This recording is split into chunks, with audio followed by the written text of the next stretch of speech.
what's this, How what does was it the work? scientific facts that you're using to come up with this? Yeah, right. And then 2 weeks later, they changed that to 21, which is fine. I mean, that works for us, but it's, they do something, but there's no basis. It's on your screen. Yeah, it's hard to. Nothing. Everyone gets It won't lumped pick- it and won't open thrown up. into that same blanket coverage of statement. That's yours? And it's 1:30. Your screen came up? No. No, okay. Well, the IT guy didn't show up. She's trying to get them on. I think that's what she's having problems with. And you don't have a screen probably. Do you have one? Mine's up. Oh, nice. I never use that though. I still go the old way. I do too. Brothers, how are you? Did you sell your house? Working on it. What? Working on it. Working on Oh, working. Oh, Yeah. yeah, I know. It's a tough time right now. Oh, yeah. Well, I think we'll be okay. Evidently not. And crazy. It's swamped. I can't get into any of the computers. I have. So you have your paper agendas? We do. Information will be presented to you.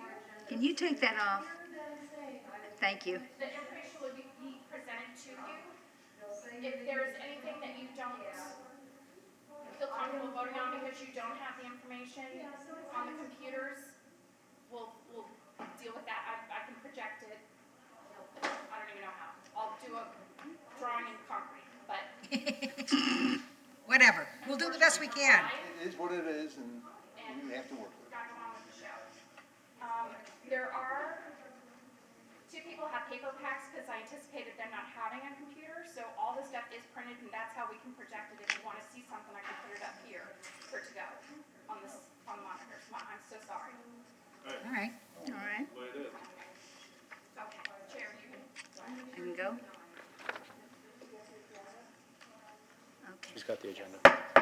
Today's meeting of the Municipal Code Enforcement Board is called to order on June 24th, 2020. Welcome, everyone, and please rise for the Pledge of Allegiance.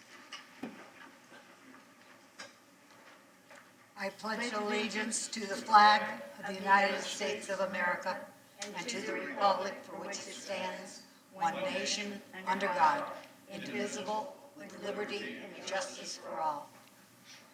Please be God seated. bless us all.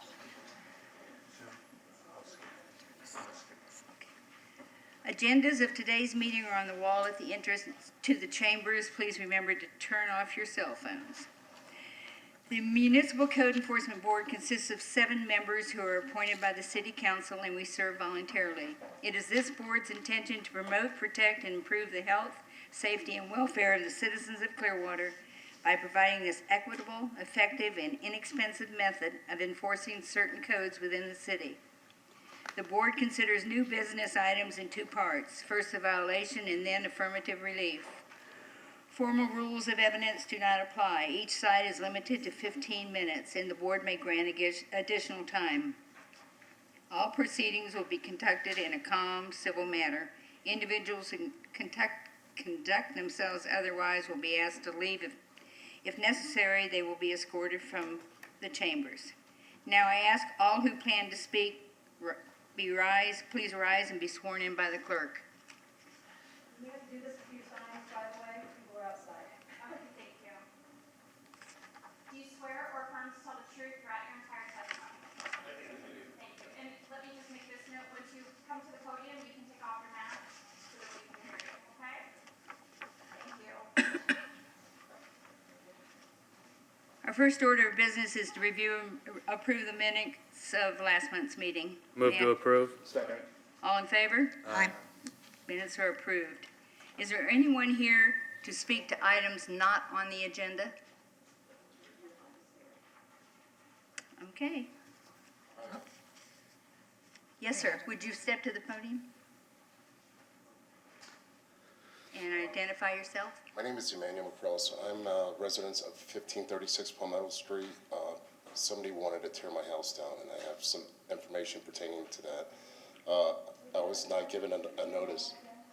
Emmanuel McCrellis, M-A-K-R-Y as in Young, L-L-O-S. This is concerning about my property.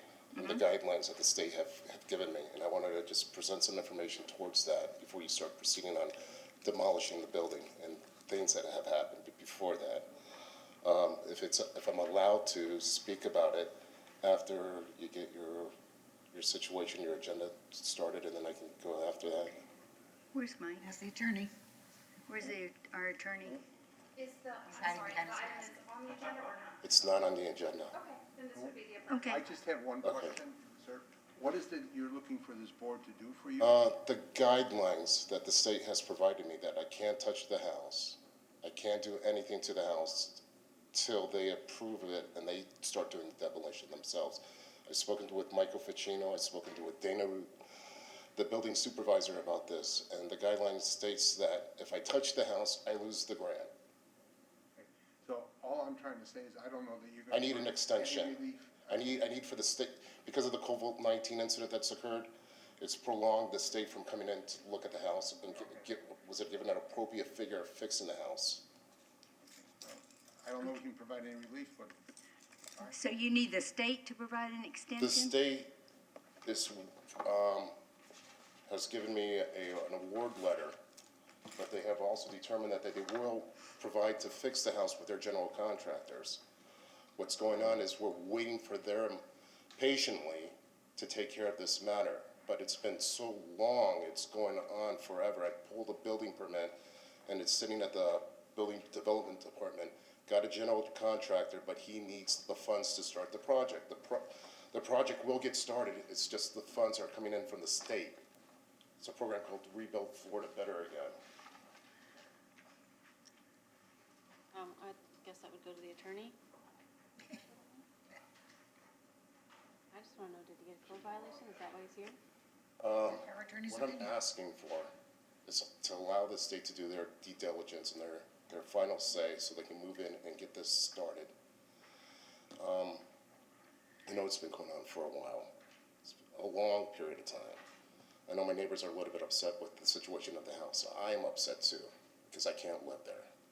And I am now in a position where everything that's going on right now, and back in May, somebody authorized people to come out on my premises, not realizing that because the house has been broken in several different occasions. I had called the Clearwater Police Department. There were 18 police officers looking for these two individuals. They wanted to present identity at my house. An examination saying that they had authorization to get on my premises. Nobody called me. I rushed over there. I called the police. Now we're wasting taxpayers' dollars to search these people down. I mean, they wouldn't present their identity to tell me that they were supposed to do some type of analyze for demolition. They wouldn't present me the paperwork or identity. They just took off and ran away. You know, we can I just need feel bad for you, but I'm not asking for a pity party. no, I'm just but asking. I don't know what we can do. You gotta wait for the state. The guidelines say if I touch the house, they won't give me the grant. If you touch the house, you're taking full responsibility of me losing the grant. Right. So we're stuck in a catch-22. Yeah, I think the board is compassionate for your situation, and we're familiar with you. You've been in with this several Yes. times. You're in a documented process that's unfolding at the state level, mandating what is being done.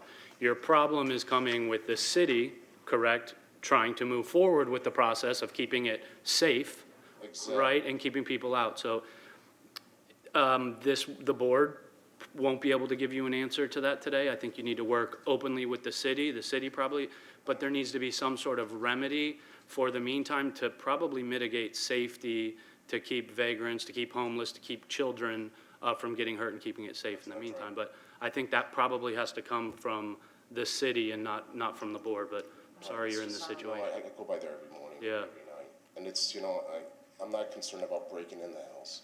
And my concern is to follow the guidelines from the state to get this taken care of as soon as possible. That's all I'm asking for. I think we understand. I think that there would have to be the, city. Yeah, I've spoken to Dana Root about this, the building development department. I got a lot of things on my mind with everything that's going off. It's just not good right now. Why don't we just- Mike, can you help him with this on moving forward, that it's not?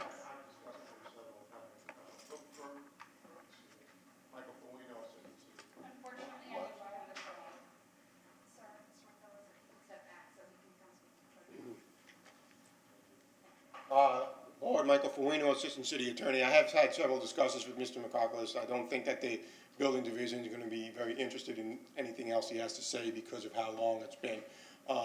But in terms of what we're doing today, this is just the citizens to be heard part of the agenda, which is just things that are not on the agenda, so there's not anything that the board can actually take official action on.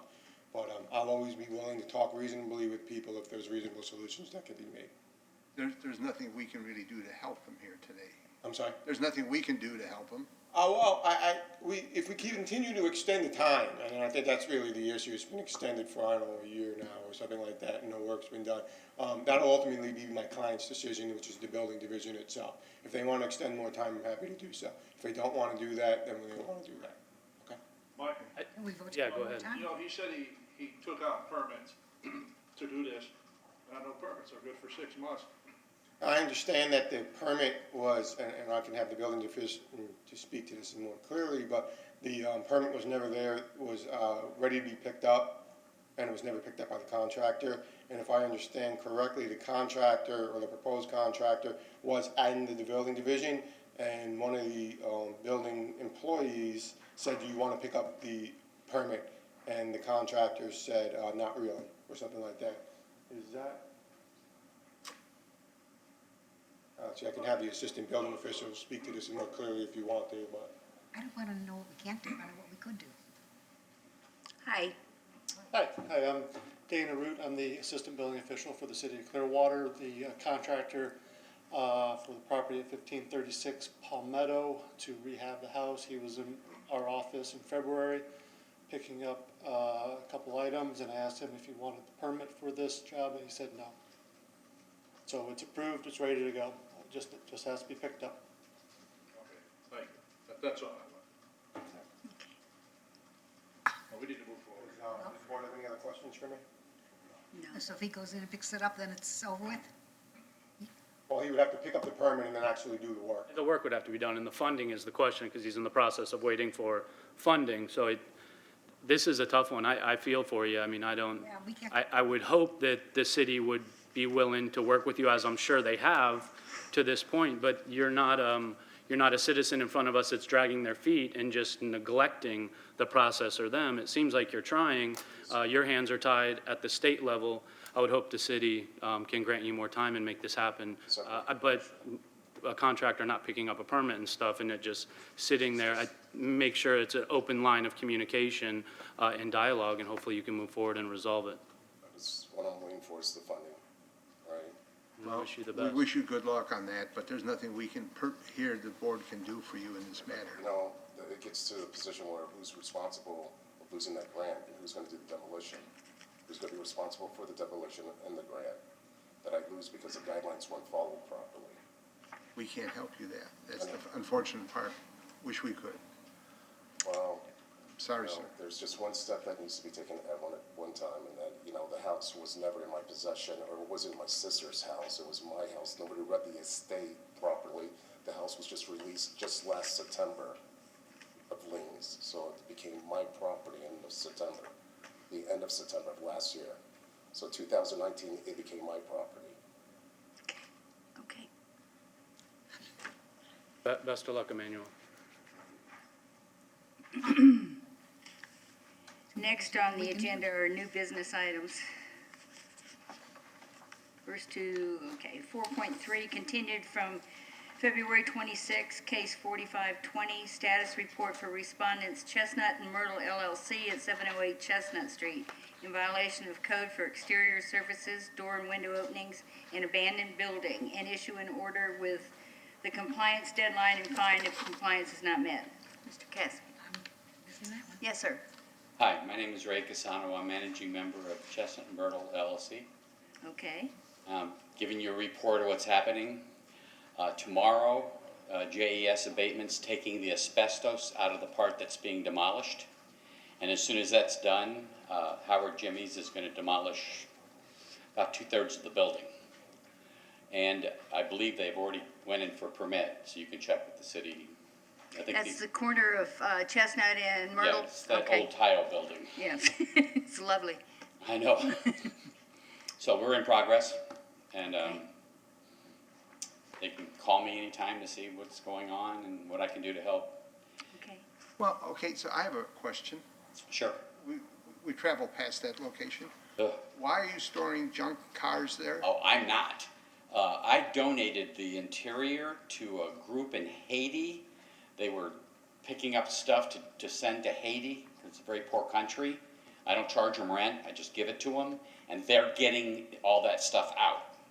Well, was the junk car inside the building? The junk car is actually part of the movement out of the stuff inside. Okay. Well, okay, so I remember when you were here with your partner, Yes, okay, and you was depending on getting a grant from the city, yep, okay? And I believe you got that grant. we got a grant. Okay, so I drive by there, and it comes to my mind, this is me speaking for myself, okay, is that here the citizens of Clearwater give you $500,000, and they're storing junk vehicles there. So here's the thing, it's your property, and I think you could show your appreciation to the city by getting that out of there. Well, they're not mine. I'll tell them to get it It's out your of there. property, and that's the way it goes in this city. Okay, I'll do If that it's your for you. property, it's your problem. I'll do that. Yes, sir. But I want to add something to that. Yes. I don't get the $500,000 until the building is done. So, Yeah, but you're Yeah. gonna get it done, and you're gonna get the money. Come on. it's Do tight. you admit or deny? What's that? Do you admit or deny? Deny what? Mr. Crothers, this is a status. Status report. Oh, Status. So, thank you. sorry. But I'll do that, no problem. If you could, that'd be I will, nice. I'll just get on this today. Anything else? I don't know. Anything else? Oh, Oh, status, I should have read it. Yeah, if you would step back for that. Thank you. Inspector Casman. Long time no see, everyone. Hope I know everyone's it. doing well today. Everybody has a surprise when they take their mask off. Gee, I didn't remember we looked like that. It's been some time. All right. I'm not going to go through the entire PowerPoint. I'm just going to remind you what was going on at this location. There was no 708 Chestnut Street. It's the corner of Myrtle and Chestnut.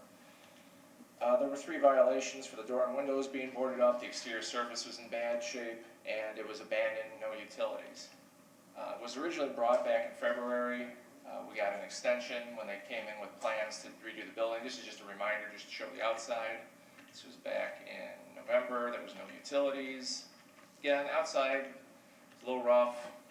Electric box. This is back in February. I have some recent photos too. I'm just showing you how it was and how it is now. Back February, and then this was back in June. I went back on the 8th. I'd seen it. We'd been easing into after the COVID pandemic, we'd all been off for a few months. We were easing back in at work. I'd driven by the place a few times, noticed what you all had just said. They were taking things out. I had understood. Sometimes I'd seen a semi-trailer there. The guys for the Haitian relief were loading it up. They'd take it away. But at the same time, the vehicle right there, the passenger bus, doesn't have a current tag or license. The 2 hauling trailers are actually on a different parcel of land next to it. It's a different LLC that owns that land. But those vehicles I tagged just last week to have them removed because they're both inoperable.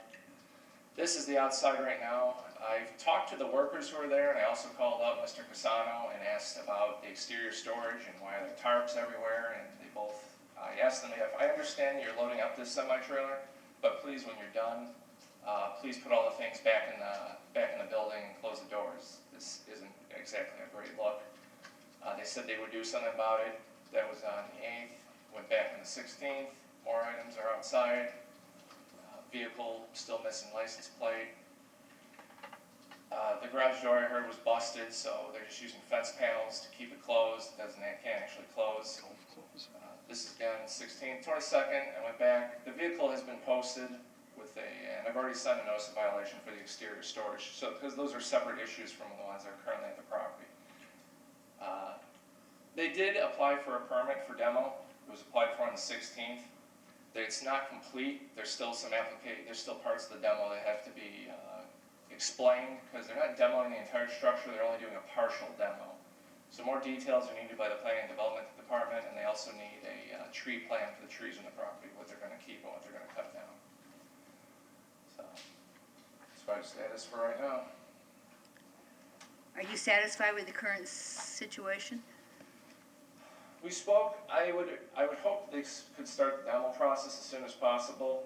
It's been about a week since any new information was given to the Planning and Development Department, which I heard from them is not uncommon. They just need more details when it comes to the partial demo process and what's gonna come afterward, like I said, the tree plan. As far as the other issues, the exterior storage and the operative vehicles, if they aren't removed from the premises, they'll just be taken to the next code board. We can to get those removed and possibly start liens for exterior storage. And like I said, I talked to Mr. Casano about the vehicles, and I talked to him about the exterior storage. He said he would take care of it. I also spoke to the gentleman working there, and they said they would take care of it, but nobody's done anything yet. Okay. Mr. Casano, how long are you gonna put up with them? I'm gonna go there today. I mean, I gave you pre-read. This is like Right, not okay for me right. at all. Right, Electricity is on, so it does have utilities. And because the asbestos removal is tomorrow. okay. And they need the electricity on, and it is on. Yeah, they even told me it's on. So there is utilities there. They're gonna clean it up. I'll tell them, get it off or I'll tow it. Or I'll just tow it. hire a dumpster. Well, they've been getting a container and filling it. I can't believe they put that much stuff in that building, you know? In a very short period of time. Yeah, but, Well, we're gonna ask you to keep on it, please. asbestos tomorrow, they're gonna go in with those guys there or not, just start ripping the asbestos out, so they better hurry up. So I'm gonna go there today and, tell them that that truck has got no tag on it and it's there, it's getting towed. That's simple. You don't want this to come back as a repeat. Oh, no, I don't want this. Don't wanna lose that grant. I'm on your side, yeah, really, Well, we're on your side, so we gotta get it moving.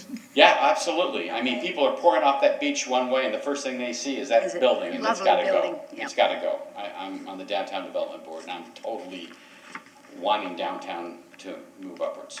Okay, well, thank you. You won't see me again. Aw. Hopefully. Okay, anything else? Okay, thank you. Thank you. Thank you. Okay. Item 4.4, continued from March 25th and April 22nd, case 57-20. By respondents Joshua Legree and Lisa D. Garcia at 1793 North Fort Harrison Avenue in repeat violation of code for short-term rentals, and issue an order that a daily fine be imposed for each day the repeat violations existed. Hello, Ms. Phillips. Hi, board. Nice seeing your lovely faces.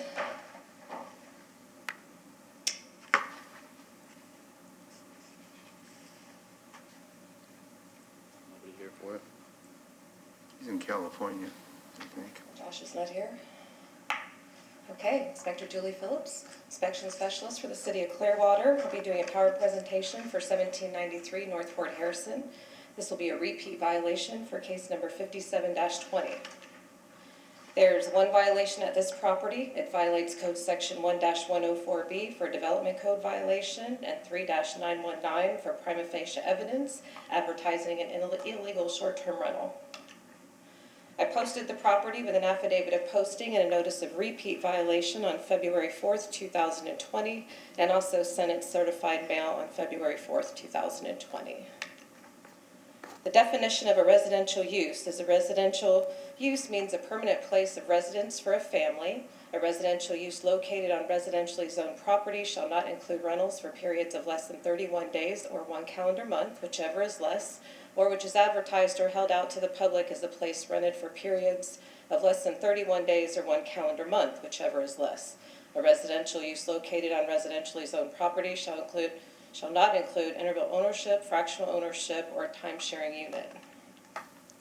The definition of a repeat violation. A repeat violation means a violation of a provision of a code by a person who has been previously found through a code enforcement board or any other quasi-judicial or judicial process to have violator who has admitted to violating the same provision within 5 years prior to the violation, notwithstanding the violations occur at different locations. On July 24th, 2019, case 102-19 was brought before the Municipal Code Enforcement Board and was found in violation for violating code section 1-104 B, and 3-919 by advertising a short-term rental less than the 31-day or 1 calendar month requirement in a residential zoning district. The board ordered the respondent to rent the property for a minimum of 30 days or 1 calendar month, remove all daily and/or weekly rates, reviews, discounts, and ensure all websites and calendars reflect the 31-day or 1 calendar month requirement. The owner, Joshua Legree, was present and given until August 1st, 2019 to bring his websites into compliance with the city's ordinance. If compliance was not met, a fine of $250 would be issued per day for each day the violation continued to exist, and compliance was met by the property owner at that time. I received a complaint in February that this location was renting again, less than the 31-day requirement, so I searched the internet and found them on the VRBO website on February 3rd, 2020. As you can see with the yellow arrow, they have it listed for a minimum stay of 1 night, and they advertise it as a stunning modern single-family home. I tried to rent the property from May 2nd to May 5th, was able to do so for 3 nights for $914.76. I went back on the 4th. And if you want to look at the calendar for February and March, you can see that the calendars are not consistent with 31 days or 1 calendar month. They're broken up into weeks, again advertising a minimum of a 1-night stay. And again, tried to book it from July 4th to July 7th for 3 nights and was able to do so for $927. Again, advertising a minimum of a 1-night stay. And they also were listed on the Airbnb website as well as a stunning modern single-family home. They're advertising on VRBO, Airbnb, and TripAdvisor. And here, I tried to book it from April 25th to the 27th for 2 nights and was able to do so for $1,005. If you'll look under availability, the host offers a 26% discount if you stay for 1 week and 41% monthly discount. So again, not the 31 days or 1 calendar month as the ordinance requires. I did try to book it again from April 25th to the 27th for 2 nights and was able to do so again for $1,005. If you'll take your eyes to the arrows, this property was supposed to be booked 5 times in January. The first listing, it said the host canceled this reservation 8 days before arrival. However, they did go ahead and rent it 4 times in January of 2020. The house is currently listed for sale. It's located on North Fort Harrison, approximately across from the Pink Flamingo, if you're familiar with it.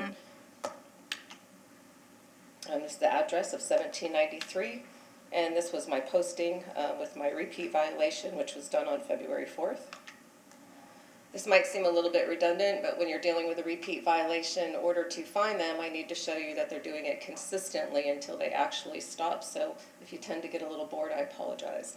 On February 6, 2020, I went to the VRBO website again, and the home was still listed, again for a 1-night minimum stay. This again is on Airbnb, stunning home, modern single-family home. Tried to list it again and book it for September 1st through September 5th and was able to do so for $1,757. If you click on the owner's profile, it says, "Hi, I'm Josh." This is a picture of what Josh looks like, and it shows that he's been renting since 2016. Again, on VRBO, on February 7th, 2020, 1-night minimum stay, looking at the calendars and the inconsistencies of February and March. They're not running 31 days or 1 calendar month. Let's see here. Again, I tried to book that on September 19th through the 22nd and was able to do so for $2,053. We have the VRBO website, stunning modern single-family home, 1-night minimum stay, and that was on February 7th. Again, if you type in stunning modern single-family home into Google, this will show you the sites that they're advertising on. As I stated previously, we have Airbnb, VRBO, and TripAdvisor. This is VRBO on February 10th. Again, minimum stay 1 night. And again, looking at the inconsistencies of the calendar, and when I try to book it, it does say that you have a 1-night minimum stay. So I went ahead and did that May 1st through May 4th, totaling $927.76 for 3 nights. On the 11th, I've still had a one-night minimum stay. 3 nights, this time from May 21st to the 24th for $927.76. On the 11th again, the inconsistencies with both calendars for February and March with a one-night minimum stay. Now we're at February 14th, VRBO website, so instead of doing the stunning modern home, he went ahead and changed the listing to a beautiful Dunedin home to try and throw me off a little bit, but he's very easy to find. Again, the inconsistencies of the calendars and the one-night minimum stay. Tried to book the property from May 9th through the 11th for 2 nights for $667.59. Again, on the 19th, VRBO, beautiful Dunedin home. One-night minimum stay. One-night minimum stay, the inconsistencies with the calendars. And it goes into April. He went ahead and did another booking in April. As you can see, the first week for 3 days and then the third week for 4. I tried to book it again from May 23rd to the 26th, was able to do so for $1,126. And then we got to February 20th. He's still advertising on the VRBO website, beautiful Dunedin home. One-night minimum stay, inconsistencies with the calendars. We're almost finished. And then I tried to book from July 4th to the 11th for 7 nights and was able to do so. Another VRBO on February 21st, 2020. One-night minimum stay. Tried to book June 1st through the 4th for 3 nights, also for $2,040.76. And this was on the 24th. This is TripAdvisor, studying modern single-family home. Again, a one-night minimum stay on all of his sites, and the inconsistencies with the calendars. Tried to book that for 2 nights, was able to do so for $1,017.45. And then it actually stopped. I received my first email from Josh Legree. I took a screenshot of it back when we were dealing with COVID-19. He was unable to come because of everything that was going on with COVID-19. So he told me that because he couldn't come, he wanted the board to see this. And it says confirm deactivation. So I'm not quite sure what we're looking at, but it looks like he tried to delete a listing off one of the websites. And if you look at the top, it says 1793 North Fort Harrison Avenue, error, there was a problem in processing the request. And at the bottom, where the yellow arrow is indicated, it says, note, at the bottom of this picture, the result of this listing still being able to be seen. Airbnb said there was some sort of error when deactivating my account. I called the customer service that you told me to call, and they said it was still active. I won't be attending your hearing on March 25th. I have other or prior obligations. I want to make sure you present this to the board with this information, which I'm doing right now. It says, I acknowledge this can't be undone. If you want to host the space again, you'll have to create a new listing from scratch. Confirm deactivation. It looks like there's a button. Don't know if he ever hit it. To me, it's irrelevant. Clearly, you can see by the presentation, he is renting less than the 31-day requirement, has for a very long time, and I'll let the board deliberate. I'd like to make a motion. Go ahead. I move to find the respondent was in violation of the code as referred to in the affidavit in this case and has committed a repeat violation. I'll second that. All in favor? Aye. Motion carries. I have a question if I may. Yes, sir. So I heard what you said. In your investigation after his notification there, did he rent any more short term? Since that time, it's been totally shut down. And that was when? I think the email he sent March 10th. was in March, Yeah, he said when. but all the listings I had went up to, I believe, February 24th. And after the whole COVID thing, I quit investigating that specific property because with the governor's executive order, anything else that was called in for that was going to the DBPR to investigate and then to the sheriff's office. So I just stuck with what I had. Inspector, one other question. You said he was cited in front of us before for this very same thing. Yes. Did that resolve? He was brought for violating the ordinance. You gave him time to comply, and he did comply. He waited and then he decided, like most of the others, to do it again, thinking he wouldn't get caught because there's so many in Clearwater. And he got caught again. Got caught again up until March, and then he went blank. And he went blank. But Oh, did on he? one site or all sites? Did he go blank on all sites? I can't find any of his listings currently. Okay. So what do you want to do? You want to go after him for what he did before he went blank? Would you like me to read my recommendation? Yes. Sounds good. Yes, sounds like a plan. So my recommendation for case 57-20, there is one violation for the advertising and illegal short-term rentals. So I'm requesting a fine in the amount of $500 per day for the following dates, and that would be February 3rd through the 24th, totaling 22 days, and that would be $11,000. That's it? That's it. That would get him in here. Madam Chair, I have a question. I can make it more than that. Yes. We're identifying in a 22-day window that he possibly deactivated. It still can be rented, and he still collected fees for 30, 60, 90 days forward from that date, correct? I only have pictures of 22 days that he violated by advertising a one-day requirement. You can rent your property for 31 days or more, just not less. So, My question is, within that 22-day window, people are making reservations for months ahead. well, I didn't have those photographs to present that he had listings later in the year. As I was investigating, I had them for, I believe, January, February, and March. So I don't have anything for March. So whether he went ahead and rented in March or did not, I cannot confirm. So these are the days that you can confirm? Those are the days that I can confirm that he was illegally advertising. And that's what we're going after him for, is the advertising portion.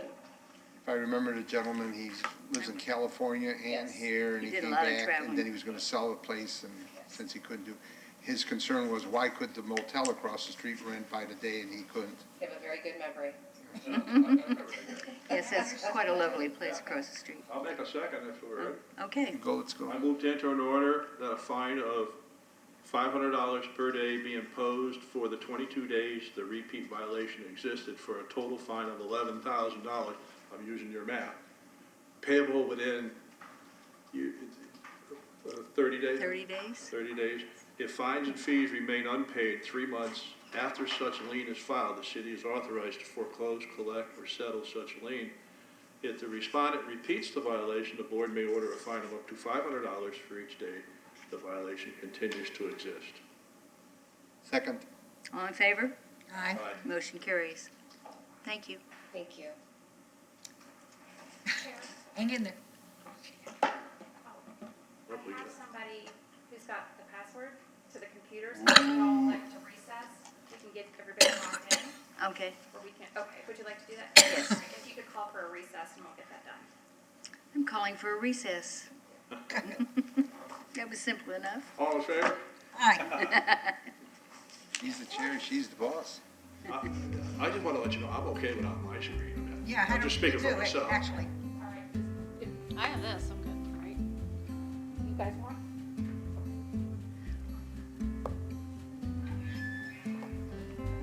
Yeah, I can just read it right now. Thank you for everybody's patience.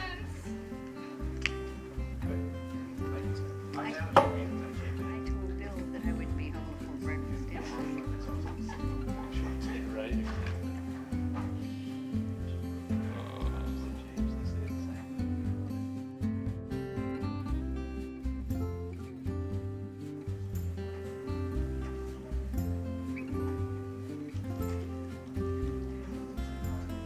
Wish some of these names were Smith and Jones All right, and Johnson. there you go. Cole. We have some simple names. Problem is, we follow the rules. Damn. Dang. Yeah, that's the one to log into the computer.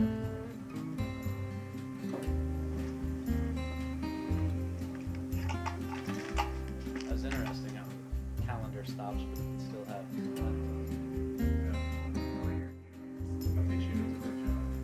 I know, but if you do math, he only had to have it. I don't think he was talking about you. I'll try to see where I can get it. I had one across the street. See, it wasn't there before, now I see it.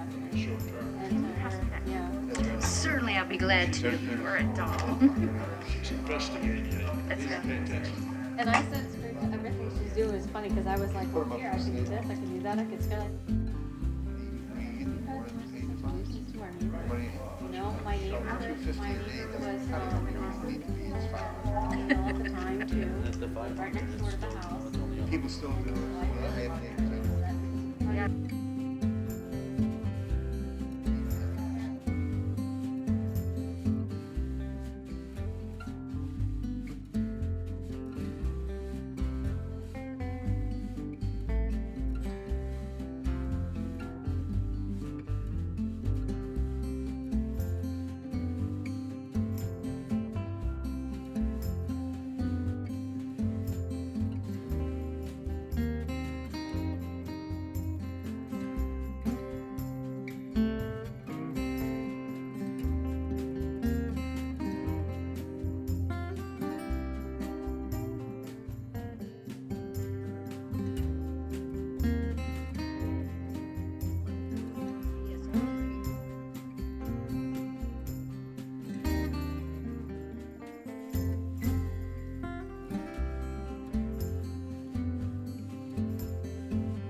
Fine respondents, My Property LLC, God, at 1327 North Highland Avenue, in violation of code for window signs, and issue an order of compliance with deadline if compliance is not met.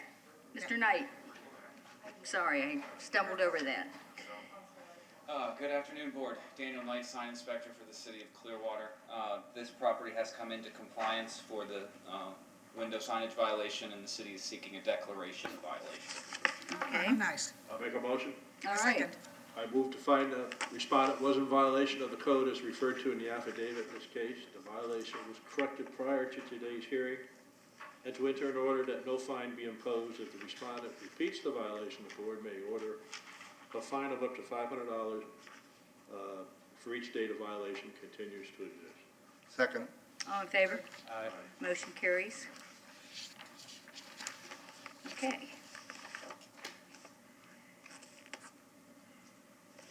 Item 4.8, continued from 3/25 and April 22nd, case 6120. Fine respondent Savoy LLC at 924 McMullen Booth Road in violation of code for prohibited signage, and issue an order with a compliance deadline and fine if compliance is not met. they here? Don't believe so. Okay. Make first, do you need a first? Compliance has not been met. I Okay, move to yes. find the respondent in violation of the code as referred to in the affidavit in this case. Second. All in favor? Aye. Motion carries. Okay. All right, Daniel Knight, sign inspector for the city of Clearwater. This is case 61-20 for the one violation of prohibited signage, which is feather signs. The city is asking compliance on or before July 5th of 2020, or a fine of $150 per day that the violation exists. We are asking the board to authorize the following.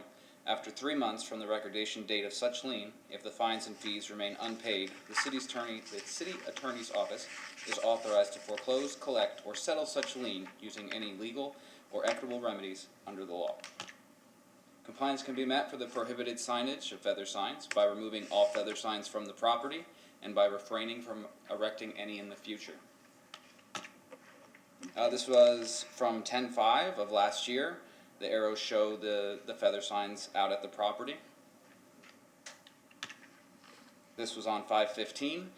In between that time, the feather signs did come down, so I closed the case out. And then about a month later, they reappeared, so I opened the case back up.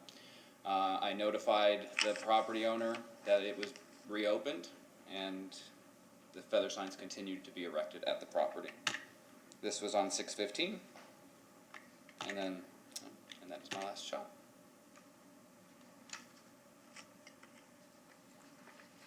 Okay. Make a motion? Or you want to finish it, Mike? You're fine. Good. Go ahead. Yeah, no, go ahead. I move to enter an order requiring the respondent to correct the violation on or before July 5th, 2020. If the respondent does not comply by that date, the board may order a fine of $150 per day per violation for each day each violation continues to exist. If fines and fees remain unpaid 3 months after such lien is filed, the city is authorized to foreclose, collect, or settle such lien. Second that. All in favor? Aye. Motion carries.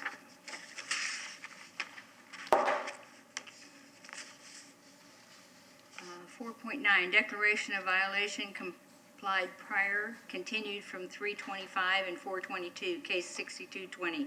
Fine respondents Osceola Properties, Inc. at 714 North Fort Harrison Avenue in violation of code for prohibited signage and issue an order with a compliance deadline and fine if compliance is not met. Compliance was met for this violation, and the city is requesting a declaration of violation. Okay. I move to find the respondent was in violation of the code as referred to in the affidavit in this case. The violation was corrected prior to today's hearing, and to enter an order that no fine be imposed. If the respondent repeats the violation, the board may order a fine of up to $500 for each day the violation continues to exist. Second. All in favor? Aye. Motion carries. 4.10, declaration of violation complied with prior, continued from March 25th and April 22nd, case 6320. Fine respondents, at 1484 Gulf to Bay Boulevard in violation of code for business tax receipt required. Issue an order with a compliance deadline and fine if compliance is not met. Yes, sir. I can hear the problem, I can't hear the lady. The city is seeking a declaration. Compliance has been met, so. They can't pay. Right. That's why the city is asking just for a declaration. I agree with you that compliance has been met. It's over? Yes, it'll be over in 1 minute. That violation ever existed. I'll make a motion. I move to find the respondent was in violation of the code as referred to in the affidavit in this case. The violation was corrected prior to today's hearing, and to enter an order that no fine be imposed. If the respondent repeats the violation, the board may order a fine of up to $500 for each day the violation continues to exist. Second. All in favor? Aye. Motion carries. Send her home. Thank you, You're sir. good, sir. Sir, everything is good. We just voted you're good. They agree that you're good unless you have something else What you'd you like have to to say. do what? That no fines or anything are going to be. Nothing. Nothing. Nothing. Thank you for doing that. Be surprised. If you want to wait, I can talk to you after. It's okay, it's all over, right? Yes, sir. Okay, I'm not going to say things with you because Oh, I appreciate it. thank you very much. Thank you. Thank you for doing the right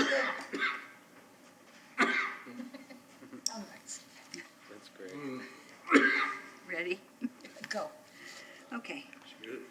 4.11, continued from 325 and 422. Case 6420, fine respondents Afarius and George N. Residual Trust.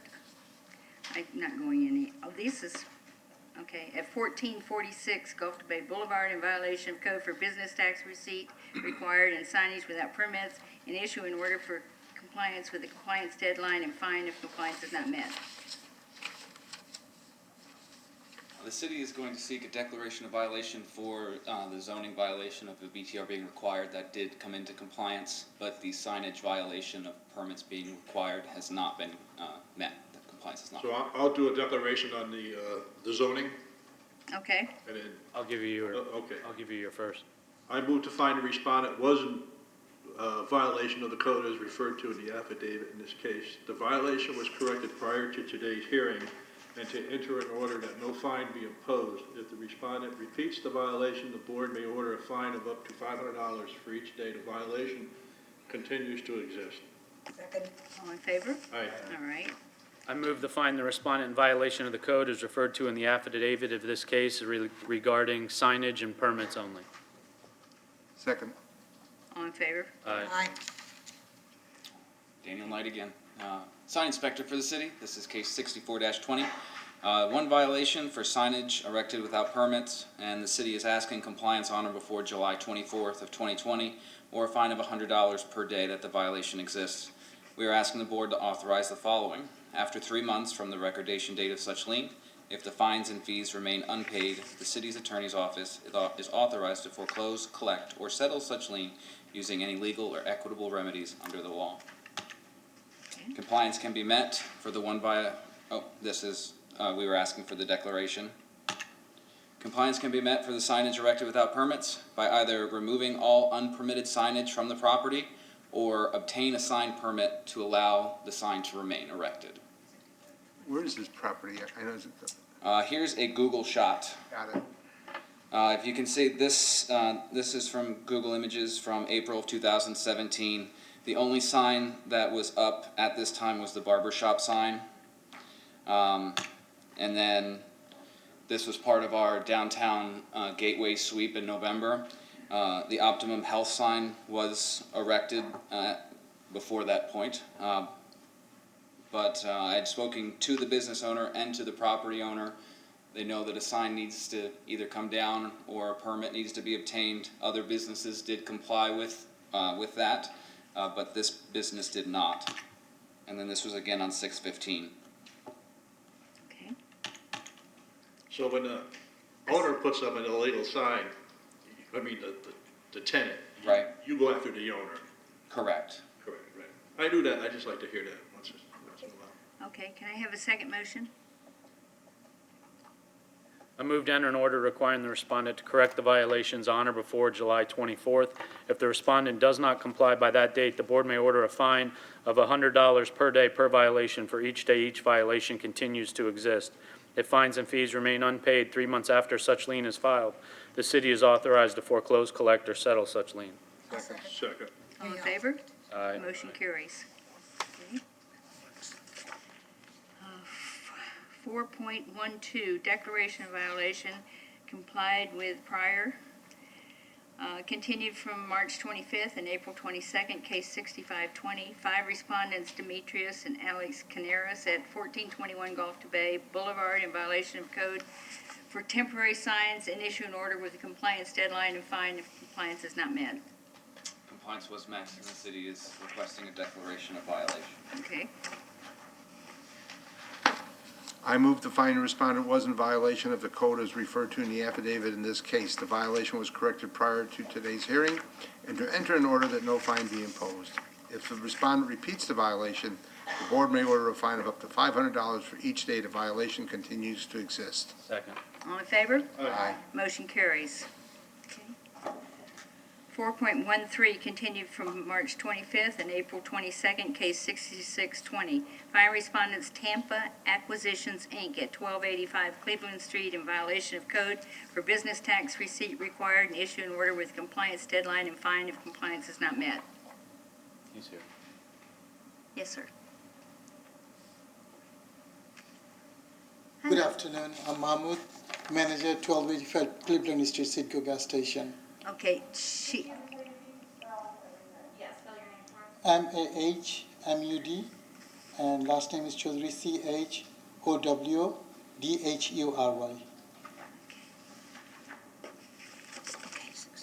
yes, sir. It was failure on my part to do the business license in time, but I took all the necessary action, paid the fees, and I'm waiting for the background check and fingerprint, which is scheduled tomorrow. The signage without permits, that's what the city is going to ask for a declaration on. The zoning violation of BTR being required. He is correct, he is attempting to get his business tax receipt, but at this time it's not in compliance, which we talked about. So we're seeking declaration for the signage, but the violation still exists for the zoning violation of a BTR being required. Okay, Mr. Knight, I don't see signage even mentioned in this. Yeah. It is. It is? It's here. Required receipt and signage, yeah. You want me to do a declaration on the signage, and then we'll go forward, or do we need a first on the other one? That he was in violation first? Yeah, we're doing two, right? We're doing the Right. declaration, and then we gotta do a first and second. Okay, All right, I'll do the declaration on that.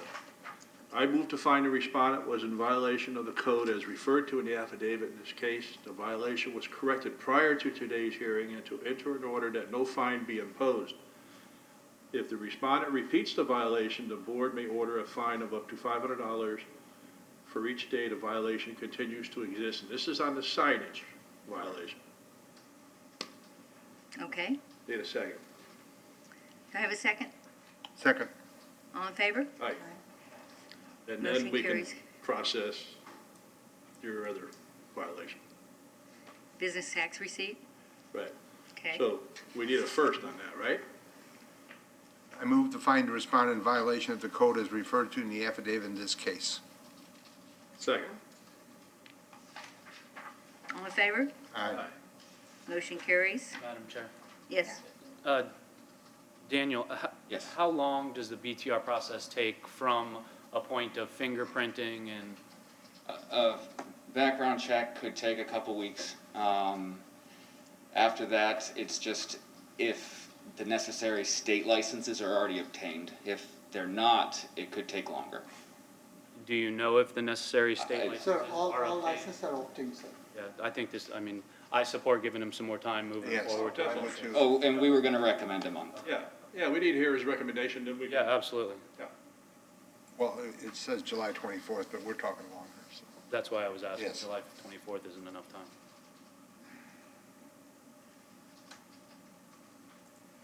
No, I guess if I hit the right button. Daniel Knight, sign inspector with the city. This is 1285 Cleveland Street for case 66-20. The one violation of zoning violation for BTR being required. City is asking compliance on or before July 24th of 2020 or a fine of $150 per day that the violation exists. We're asking the board to authorize the following. After 3 months from the recordation date of such lien, if the fines and fees remain unpaid, the city's attorney's office is authorized to foreclose, collect, or settle such lien using any legal or equitable remedies under the law. And that's the declaration.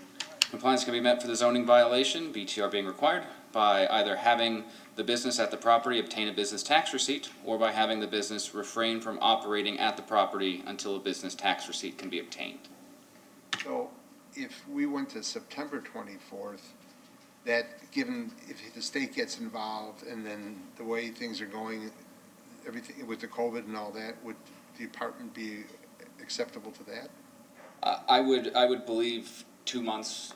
I believe that a month would be fine, but because if he has all of his state license, he's doing the. Well, he's demonstrated, I think, good faith in moving in the right direction August. to get this done, and he's got things. Whatever you guys Because recommend is fine. there are things that are beyond his control. You know, you could apply, but then, like the man that spoke before we began our meeting, you know, it's like, things are not good out there right now. So you say 9/24? I would, yeah. I'll And then do if he complies earlier, good. Then you'll come and ask us to close it.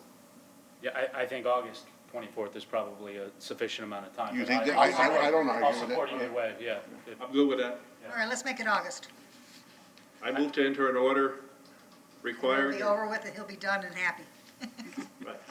I move to enter an order requiring the respondent to correct the violation on or before August 24, 2020. If the respondent does not comply by the date, the board may order a fine of $150 per day per violation for each day each violation continues to exist. If fines and fees remain unpaid 3 months after such lien is filed, the city is authorized to foreclose, collect, or settle such lien. Second. All in favor? Aye. Motion carries. Good luck. Thank you. Mine does not have signing. Thank you, Board. Okay. Good job there, Inspector. He's on. Item 4.15, continued from March 25th and April 22nd, case 6820. Fine respondents Gilbert G. Janelli at 1411 Gulf to Bay Boulevard in repeat violation of code for abandoned buildings, fences, roof maintenance, and exterior surface, and issue an order that a daily fine be imposed for each day the repeat violations exist.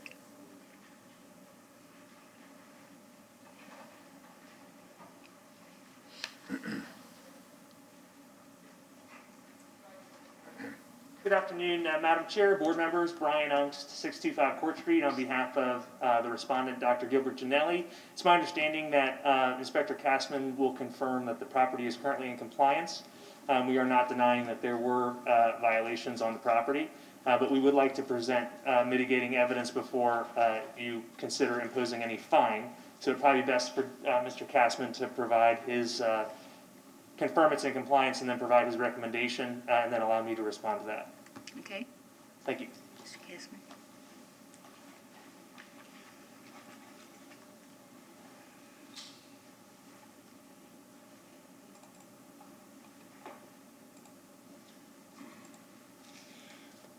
Good afternoon. Daniel Kasman, Code Enforcement Inspector for the City of Clearwater. This is for case number 6820 for 1411 Gulf to Bay Boulevard. There were 4 violations at this property for Code Section 3-1503.a, 3-1503B1, B2, and B3 for nuisance, public nuisance condition, abandoned buildings, attractive nuisance, other nuisance condition. Code Section 3-808A, 1, 2, 3, 4, 5, and 6 for fence vertical position, rotten boards, support post or footer attached, fence stringers attached, fence securely fastened, and fence uniform appearance.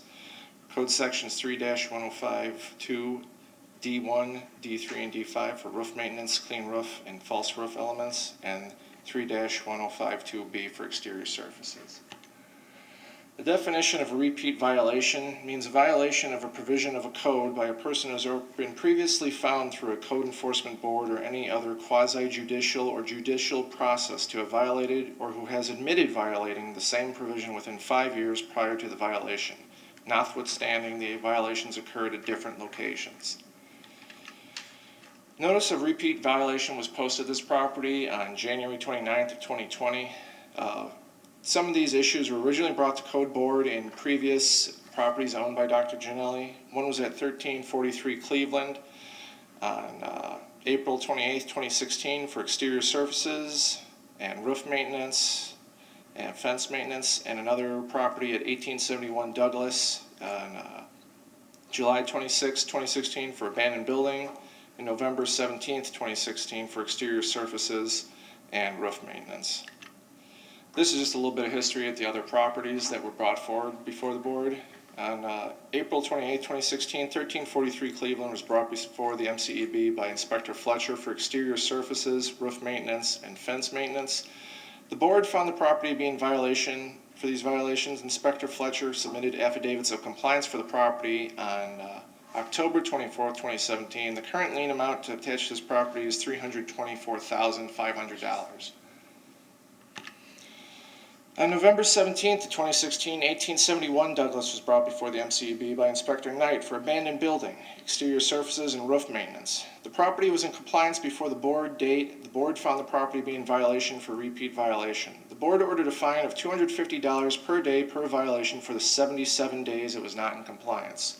There were 2 other violations that are not being referenced for this case. The total lien attached to this property is $96,250. On January 7th, 2020, I drove to the location. I had gotten a complaint from someone that the exterior of the building had some chipped and peeling paint and mildew and algae.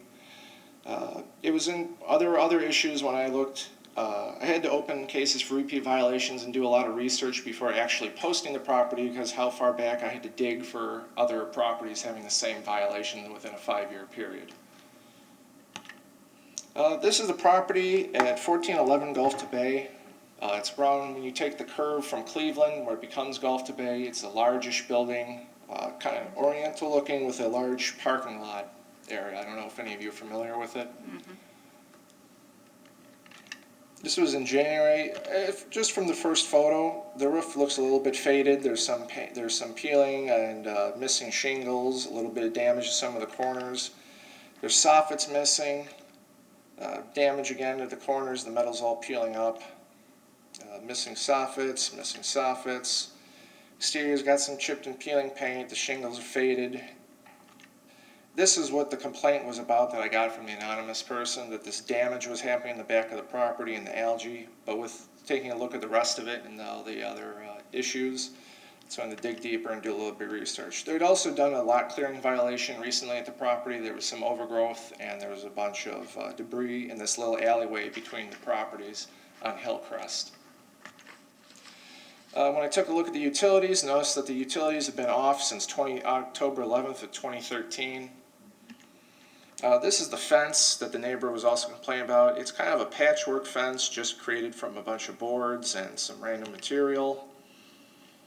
Neighbor said it was not his from the way it's facing. It looked like it'd be on his property, and also from an aerial seemed to confirm that the fence was on Dr. Gianelli's property. This is when I went back on the 29th of January after doing more research. This again, looking at the top of the building. Roof was not in great shape. Fence, not a great shape either. These are the affidavits for repeat violation, all posted to the front of the building for the abandoned building, fence maintenance, roof maintenance, exterior surfaces. Just more photos of that day. Went back a few days later. Still some damage, algae growing on the side of the building. The fence was still there on the 3rd. Dr. Gianelli got in contact with me fairly quickly. He got my notices in the mail, met me at the property. We went over the issues, spoke about how they might be remedied. And over the next month, he had workers work on the building. But these are just photos of the evidence of the condition it was in during that time. This is a shot from far away, just showing it's very hard to see the very, very top of the roof, but it's in poor condition, dirty, faded shingles, more algae on the side. She started to do some painting, knocked off all the chipped and peeling paint, was fixing the corners where the damage was, where the soffits were missing. Had removed the fence pretty quickly.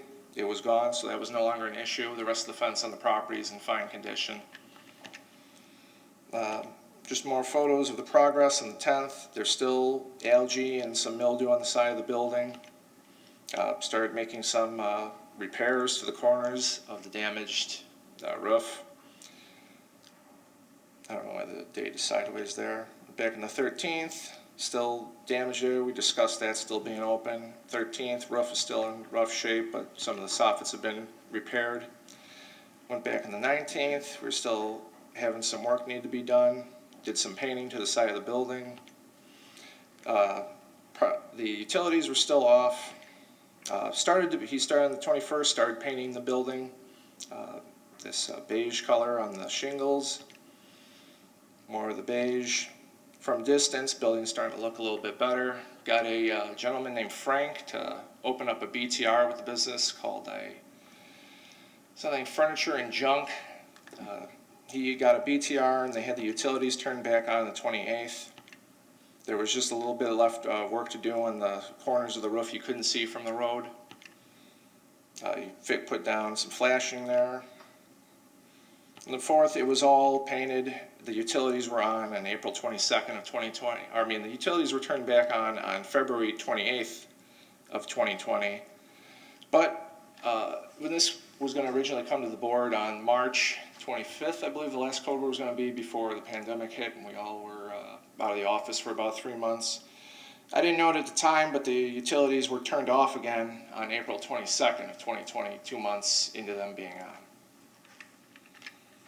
So here's a proof of the BTR being issued for the retail sales of the property.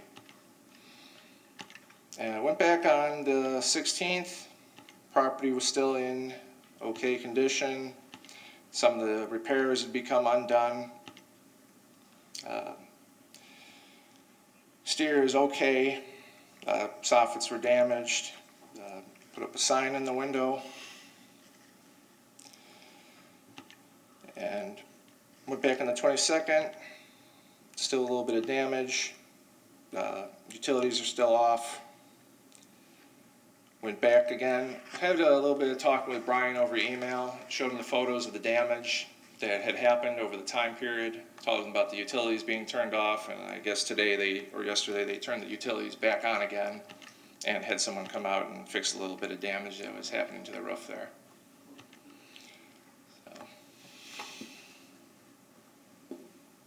Do you want me to go to the recommendations? Sure. Yeah.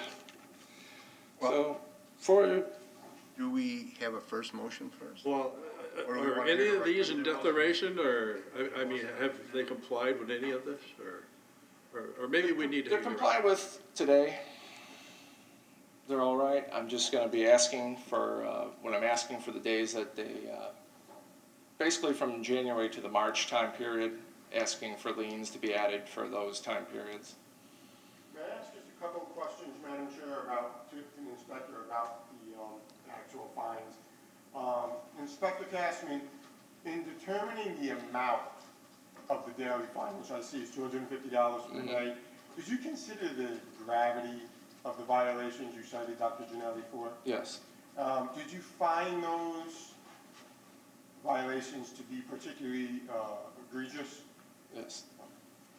Did you also take into account actions that Dr. Gianelli did to correct the violations? Yes.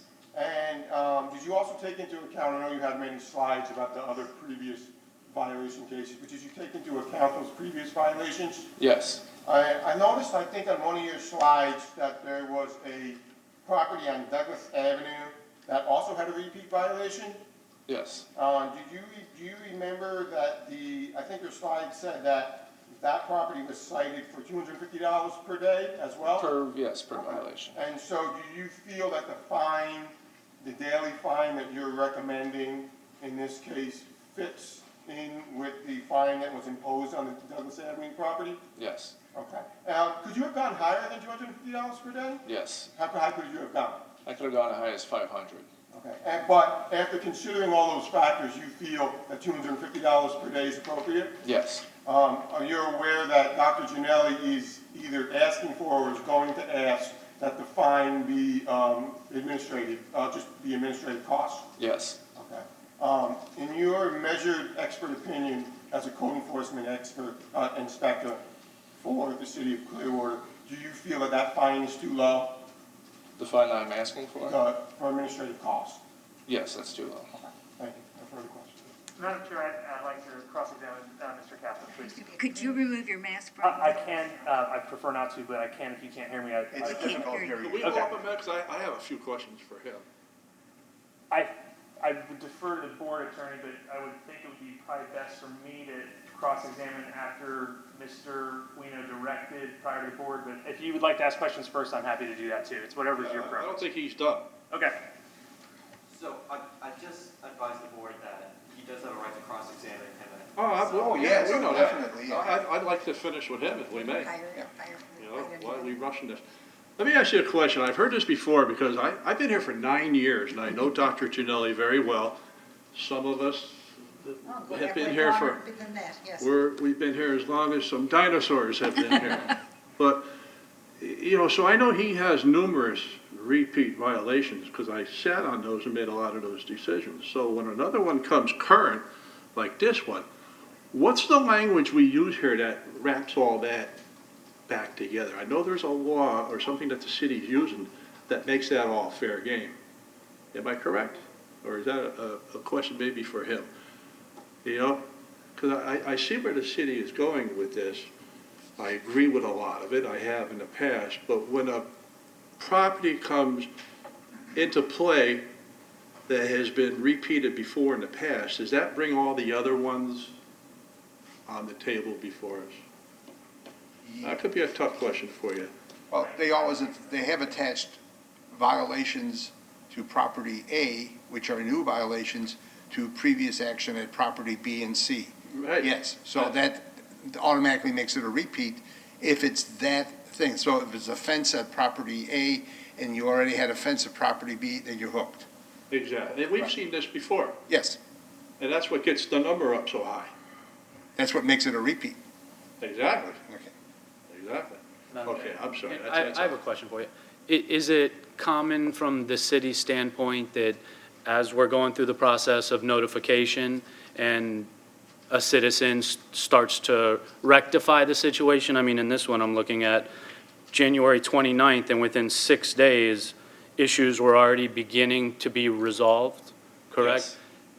So at what point do we not, there's a gray area there of understanding of they're working with us and the process is moving forward, and understanding that we're working towards compliance versus still, this is the law, this is the rule, a fine's a fine. Does that make sense?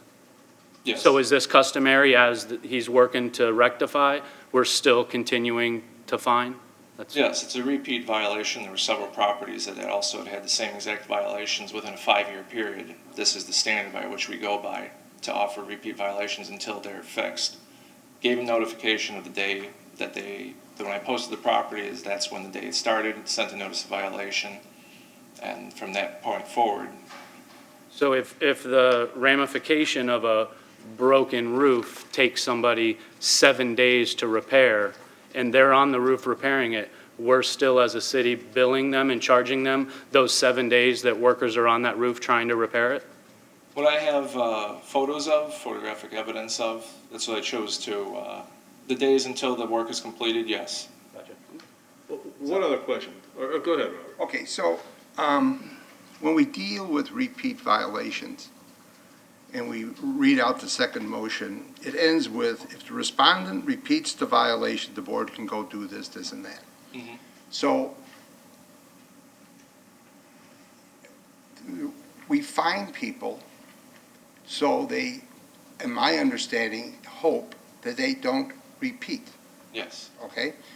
So when you find something that's wrong and you contact the owner and they respond immediately and proceed to correct things, and they hire people to do it, to me, there's an implication that they have the financial wherewithal.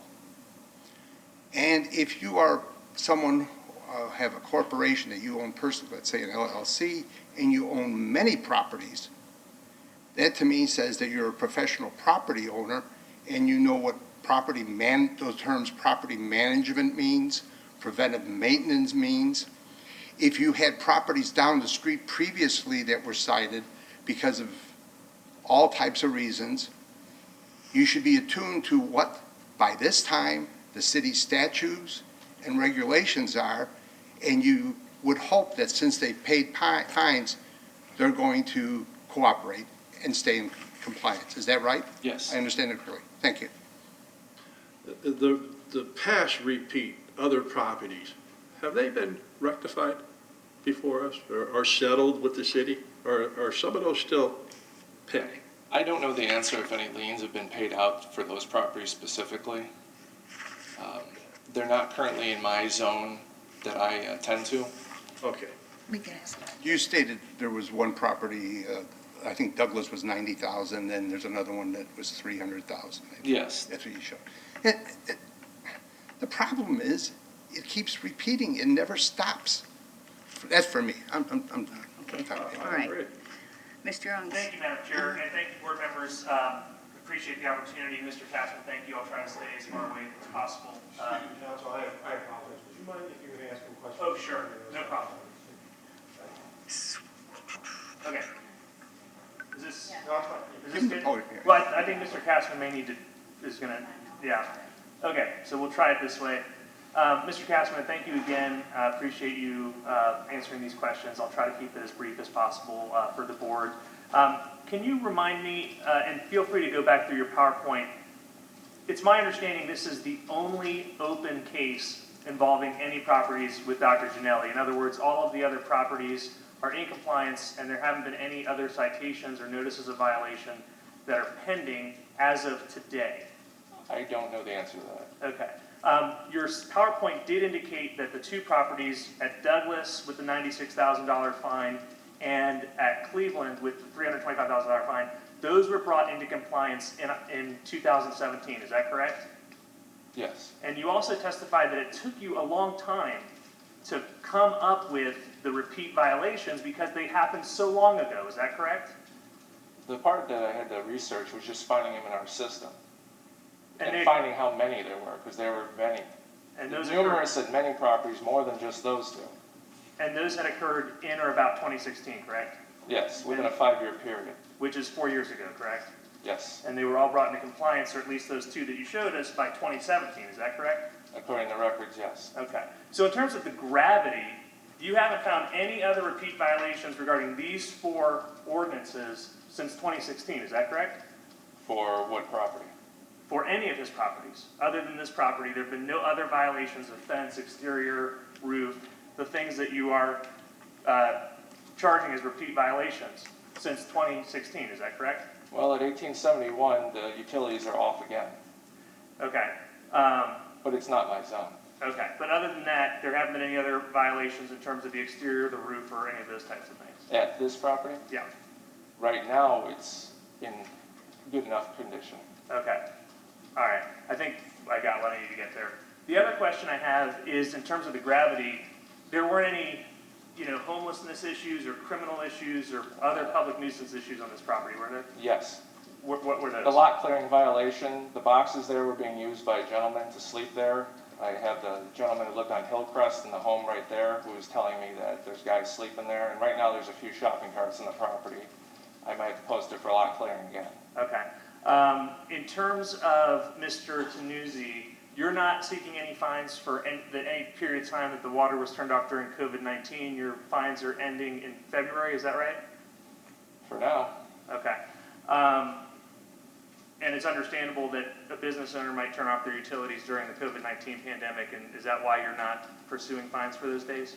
Honestly, it's because it was just found very soon, right before code board, that I hadn't imagined that they would want to turn off the utilities. It came as a surprise to me in our final days here before code board. Okay.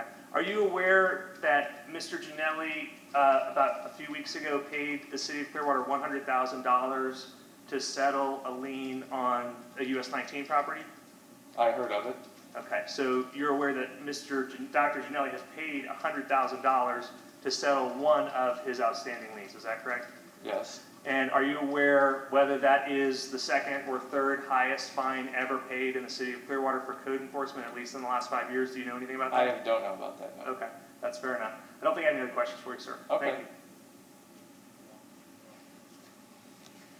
I have one more question, I apologize.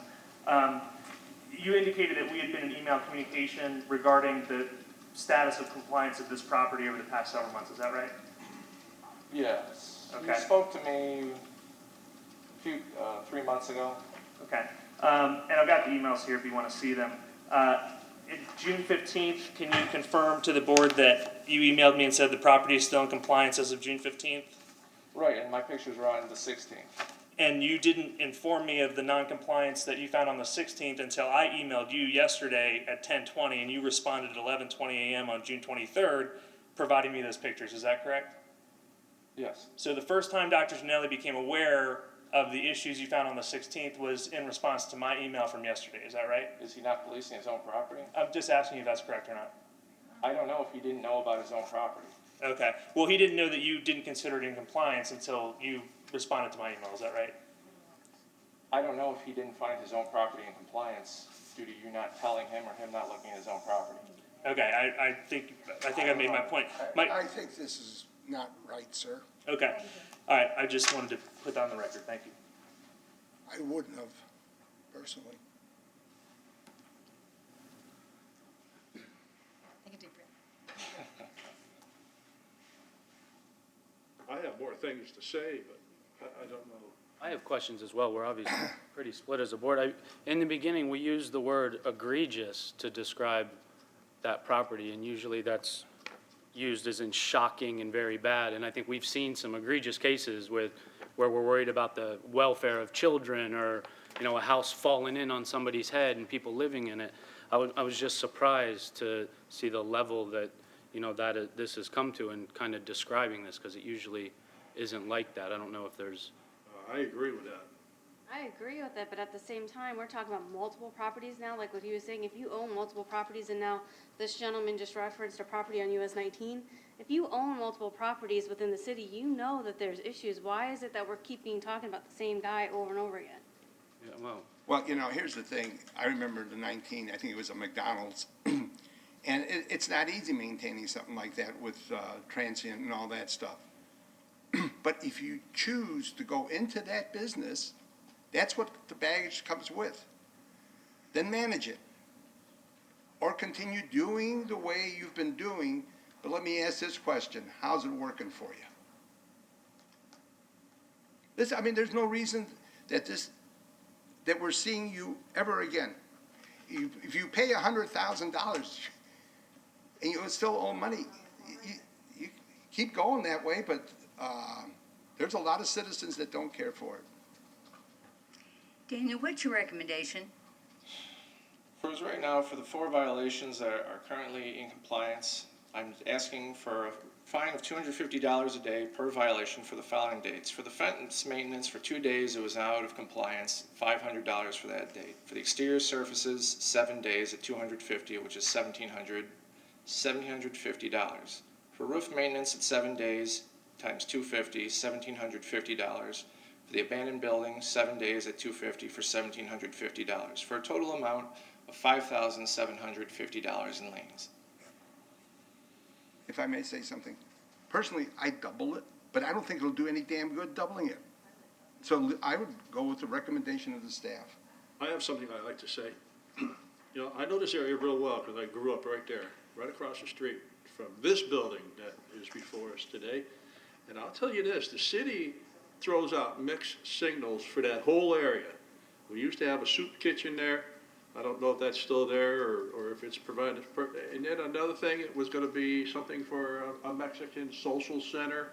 So there's a lot of stuff up in the air, and I kind of feel, I don't feel sympathy, but there's a lot of confusion with that whole area of the East Gate that the city is kind of dragging their feet on. But getting back to what he said over there, the language I think is a little harsh. I don't think Mr. Gianelli is an egregious person. He's been before us many times. He just paid the city $100,000. So that's got to hurt him somewhere.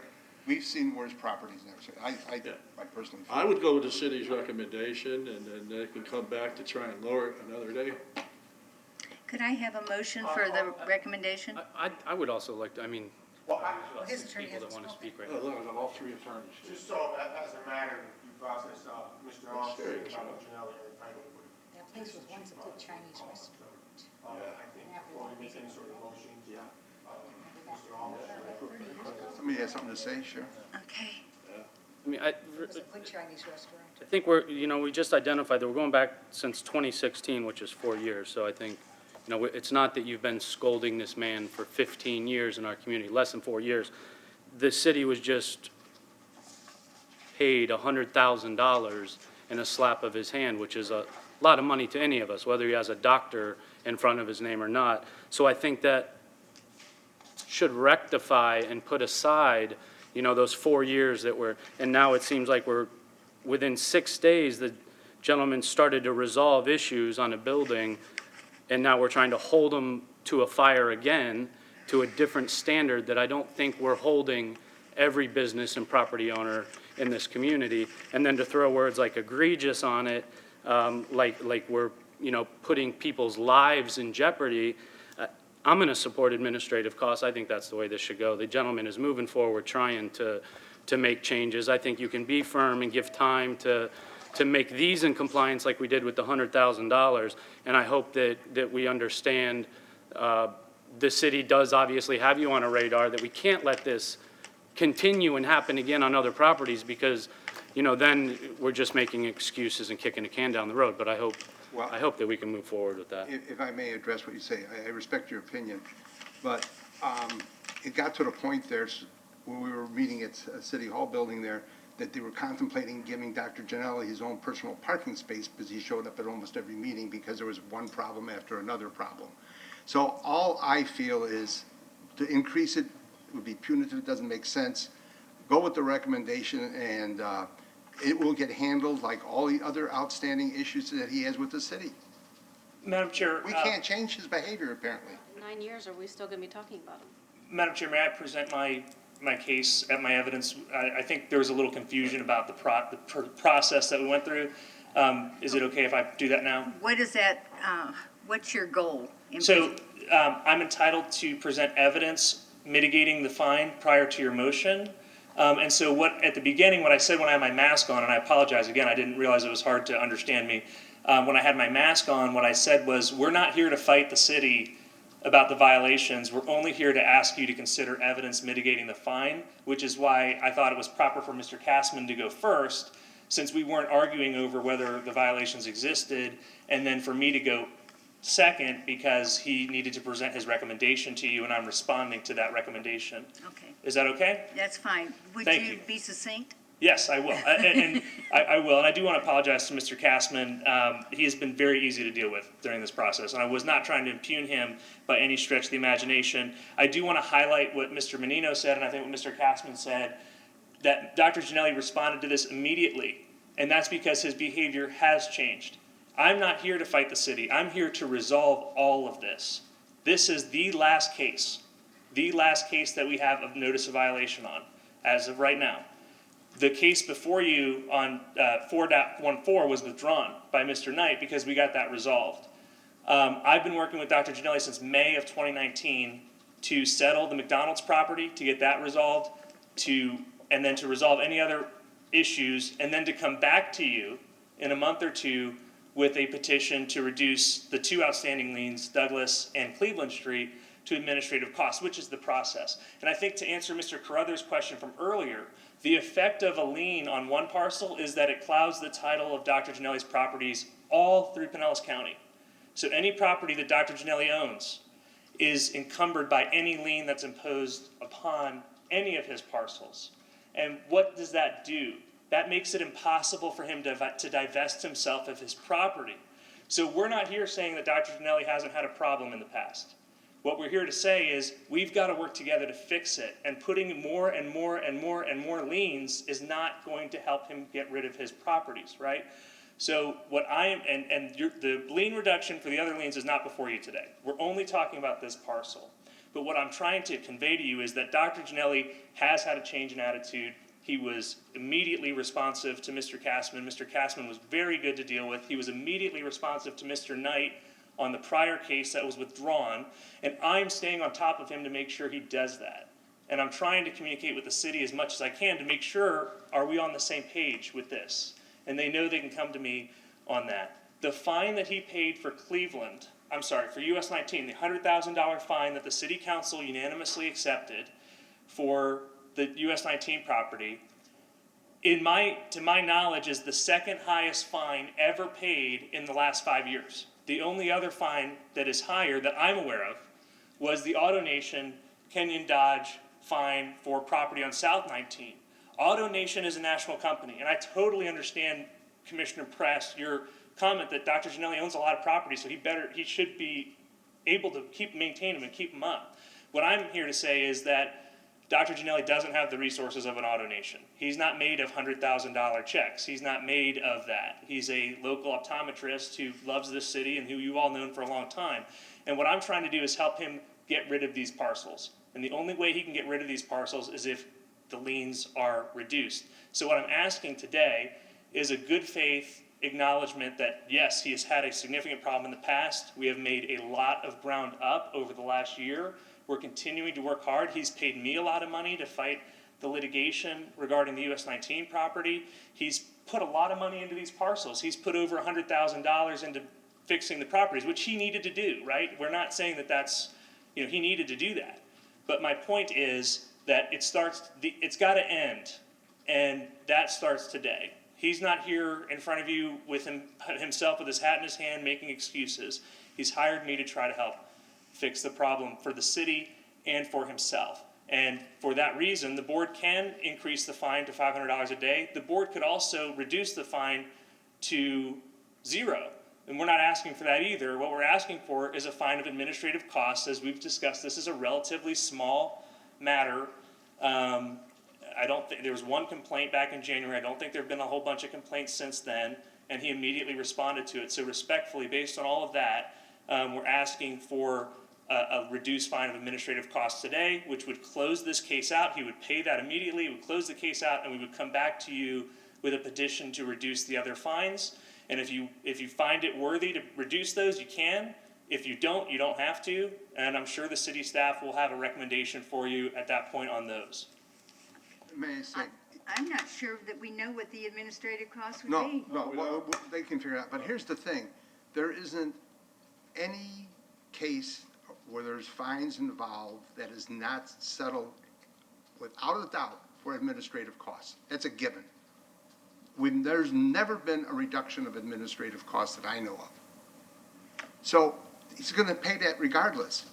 And what you're saying is, geez, he's a changed person, and just make him pay what he'd have to pay anyways. No, I don't think that's right. I could go with this. I'll tell you what, I could even go for $25 a day. But a fine has to be paid because it's a repeat and it's constant repeating. It's worse than dripping water. You hear it all the time. No, it hasn't changed. You may want us to believe it. Oh, you may want me to believe it. I can't speak for everybody else. Unfortunately, I don't believe it. I mean, you said yourself when you started, this is the only outstanding case now. Well, we're all waiting for the next shoe to drop with this business. That's my thoughts. Can I ask you a question just out of curiosity? You said you settled for $100,000. What was the original fine? I believe the lien in that case was around $330. And again, one of the problems with these liens is they're like double or triple the value of the actual property. So it makes it impossible. When you get into the hole that Dr. Gianelli has gotten himself into, it makes it very difficult to get out. And I'm here to try to work with you to get him out of the hole. That's all I'll say. I appreciate your time, and I really do appreciate the city staff and their work with us on this. And I understand it's not an easy matter. Thank you. Can we hear math on administrative costs so we can see a difference or hear what a fee is? Or Unless Dr. Gianelli has anything else he'd like to present, I have no further evidence. So I think what we would do is close the evidence, and you all can just discuss whatever you want to do. So he doesn't have the administrative costs? No, I'm not sure my question was answered. Do we have the math on? no. I hadn't had anything prepared, no. Gotcha. See, the fine hasn't been imposed to reduce it to administrative costs. You know, I hear what Brian's asking for, and I hear the city, but, you know, that's kind of a tough decision for us to make. It's like we need a little more guidance here, don't we? It's like Lucy pulling the ball away again. Yeah, I don't understand this. You know, why don't we have the well, we got your recommendation. Do we actually, in all fairness, if that's how you feel, we should have the number. Let's get this case continued. I mean, I understand that we want to hold somebody's feet to the fire. I understand we want the city to look beautiful and to protect it. At some point, we have to put faith in the process. And if somebody is working with us as a city through the process and attempting to rectify situations, this and others, and to get rid of properties that aren't eyesores or, whatever we want to call that have been sitting there for years, I think we work with them moving forward in the process and not, when it's almost like when somebody's down, do you keep kicking them when they're down? We're trying to rectify, move forward, and get rid of properties. Then why throwing fines and fees and more? It just seems counterproductive to me. But why did somebody have to call code enforcement and tell them there was a problem to the point that it bothered them that much that they made the phone call? When the neighbors start complaining, then it's gone beyond. And I don't know if the neighbor whoever called, and we don't know who it is, and I don't need to know, contacted Dr. Jelly in the first place, say, hey, can you straighten this mess out? Okay, there was something that, was it mold they thought it was or something like that? It was chipped and peeling paint, a bunch of algae in that fence. The algae Just and whatever. a So, ramshackle fence. and in these times with the COVID-19 and all that, people are more sensitive. Listen, we need a first motion on the repeat, right? And then we can talk some more. Okay. And then go to the second. I'll move one. I move the find respondent was in violation of the code as referred to in the affidavit in this case and has committed a repeat violation. Second. All in favor? Aye.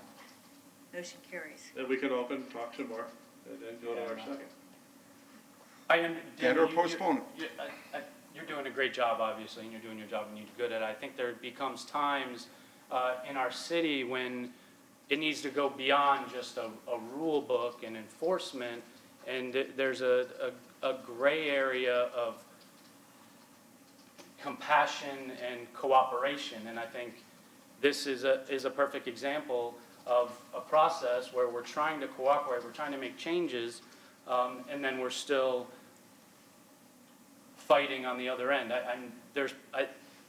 And lowering fees bothers me, and I've said that before, because what happens on a lot of properties, they leave it, they neglect it, we get up to $5,700, $600,000. They leave it, and the new owner comes in, purchases the property, and they stand before us with hat in hand and say, I just bought this property, I'm trying to make Clearwater better, and then we drop it. And but I don't think that's happening here. I support, we don't know the figures, we're not being given administrative costs, but I believe in the process.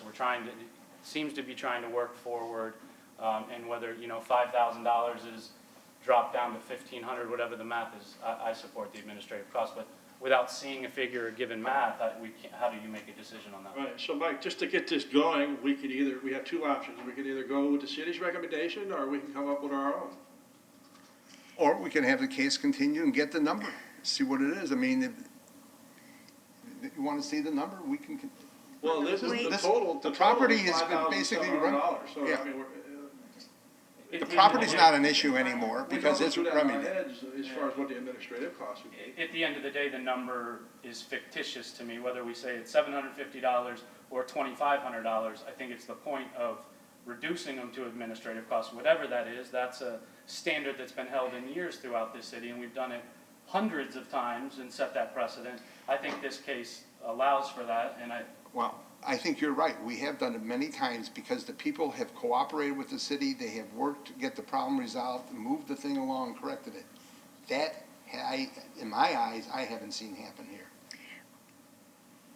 But you need to set the fine and then reduce it.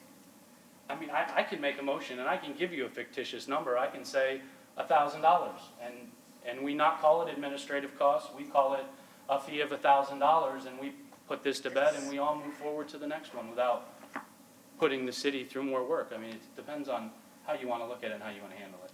If we're going to go for administrative costs, we need to know the number. Just in all fairness to everybody. Well, I agree with that. Could we reduce what the city's recommended? We can make any Absolutely. motion, sure. We can make it, like I said, make it $25 for each day, for each item. Because the reason I use 25 is then it becomes $575. It's easy, it's 10%, so. But something is the way I feel. I need a motion. All right, I'll try. You can do it, or, okay. Bill, go ahead, Okay, I moved in an order that a fine of $25 per day be imposed for how many days you got up there? 7 and 2 days, cumulative days. The repeat violation existed for a total fine of $575 payable within 30 days. If fines and fees remain unpaid 3 months after such lien is filed, the city is authorized to foreclose, collect, or settle such lien. If the respondent repeats the violation, the board may order a fine of up to $500 for each day the violation continues to exist. Second. All in favor? Aye. Opposed? Motion carries.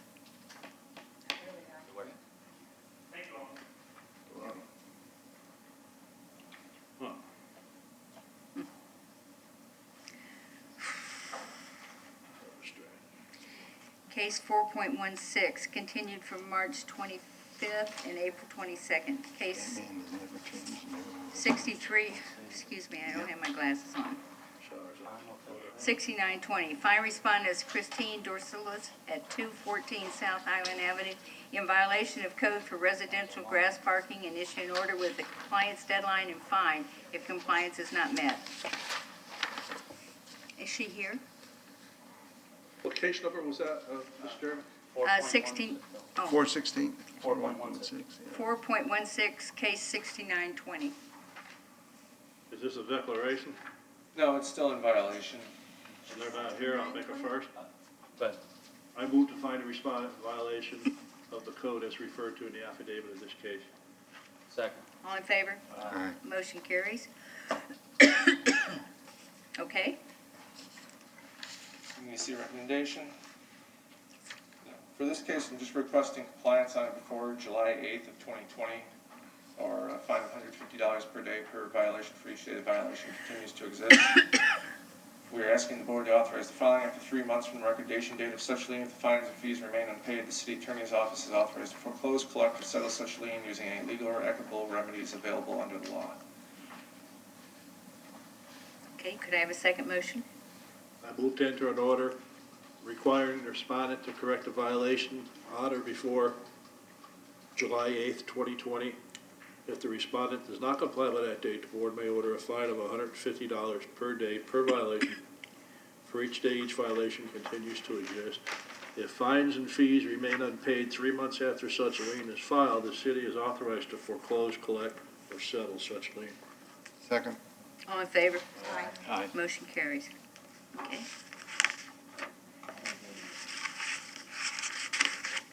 4.18, continued from March 25th and April 22nd, case 7120. Fine respondents James and Dana Benoist at 705 South Glenwood Avenue in violation of code for portable storage units and issue an order with compliance deadline and fine if compliance is not met. Hello. Hello? Would you state your name and address? Name and address for the record. My address, 705 Glenwood Avenue, Clearwater, Florida. Okay. You're not gonna- Pardon me? Admit or deny. Do you admit or deny the allegations? Do you admit or deny it, Jim? I guess admit what, did I have something in my yard? We can't tell you what to Portable say. storage units. If you admit, it's probably an easier process, but Do you agree with this, with the mail, what you got in the mail? Okay. Yes. Okay, thank you. I move to find the respondent in violation of the code as referred to in the affidavit in this case. second. All in favor? Aye. Motion carries. Okay. If you'll have a seat, we'll hear from the inspector first. Okay. And then you'll come back up. He's gonna talk first. Somebody's gonna talk now.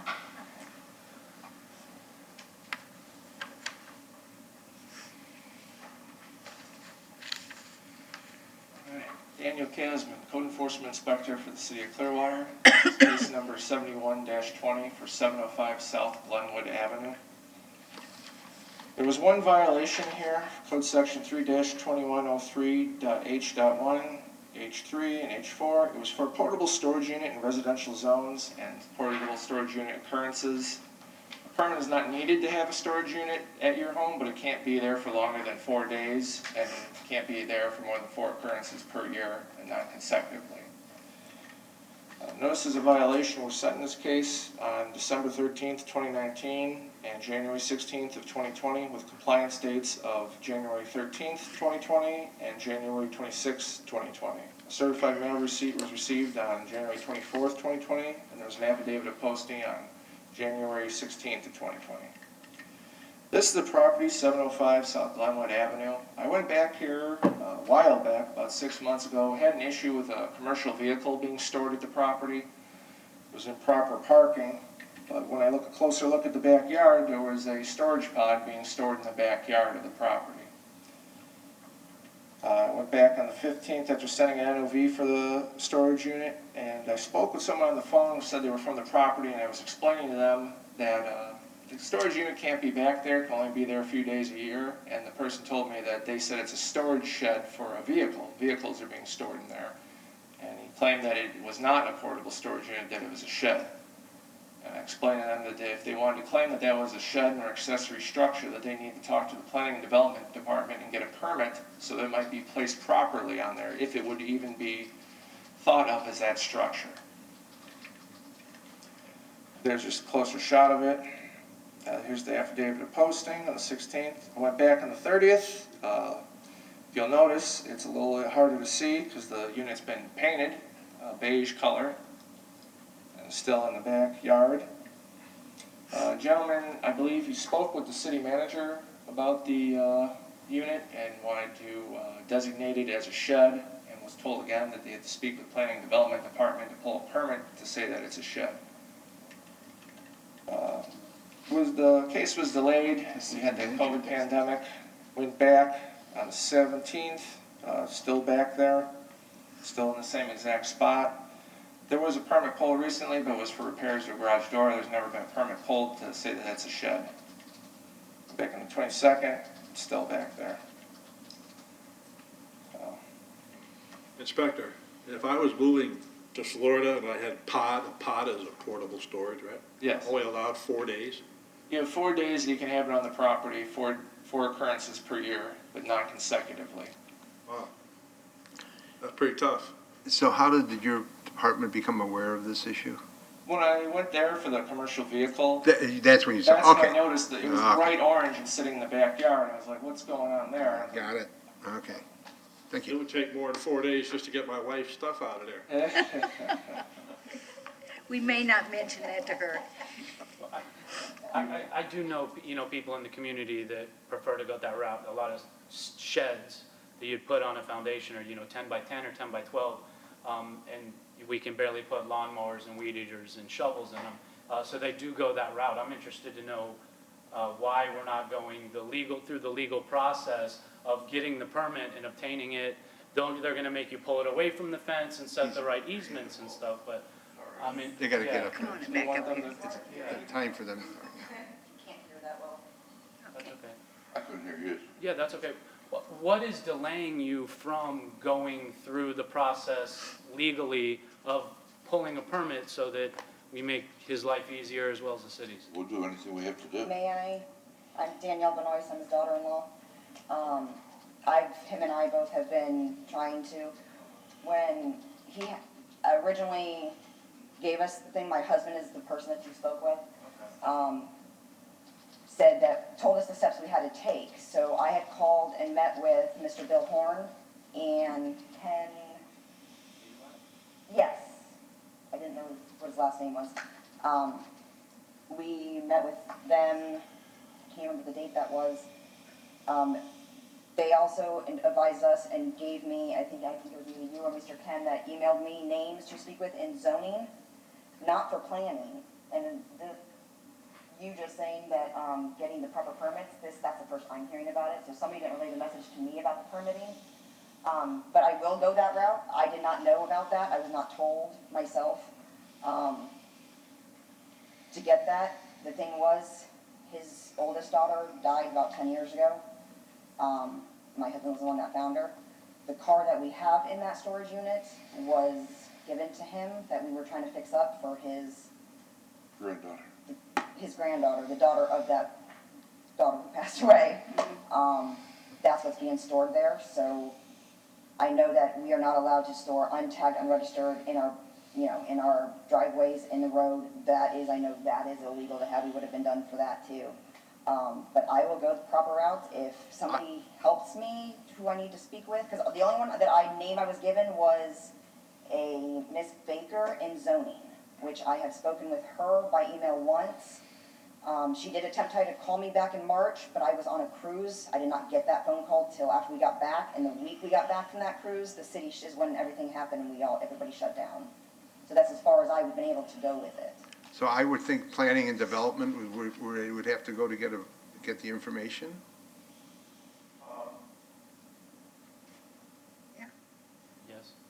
Yes.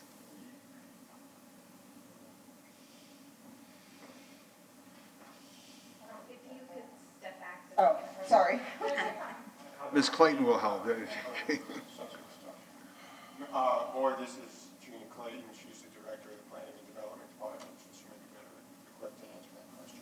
Good afternoon. Unfortunately, I stepped out, so I didn't hear the specific question, but I think you're asking about whether or not this could be permitted. Yeah, they've been told they need to have a permit for it. Well, they okay? need to have a structure. So just to put a storage unit on the ground in the backyard is not something that's going to be allowed.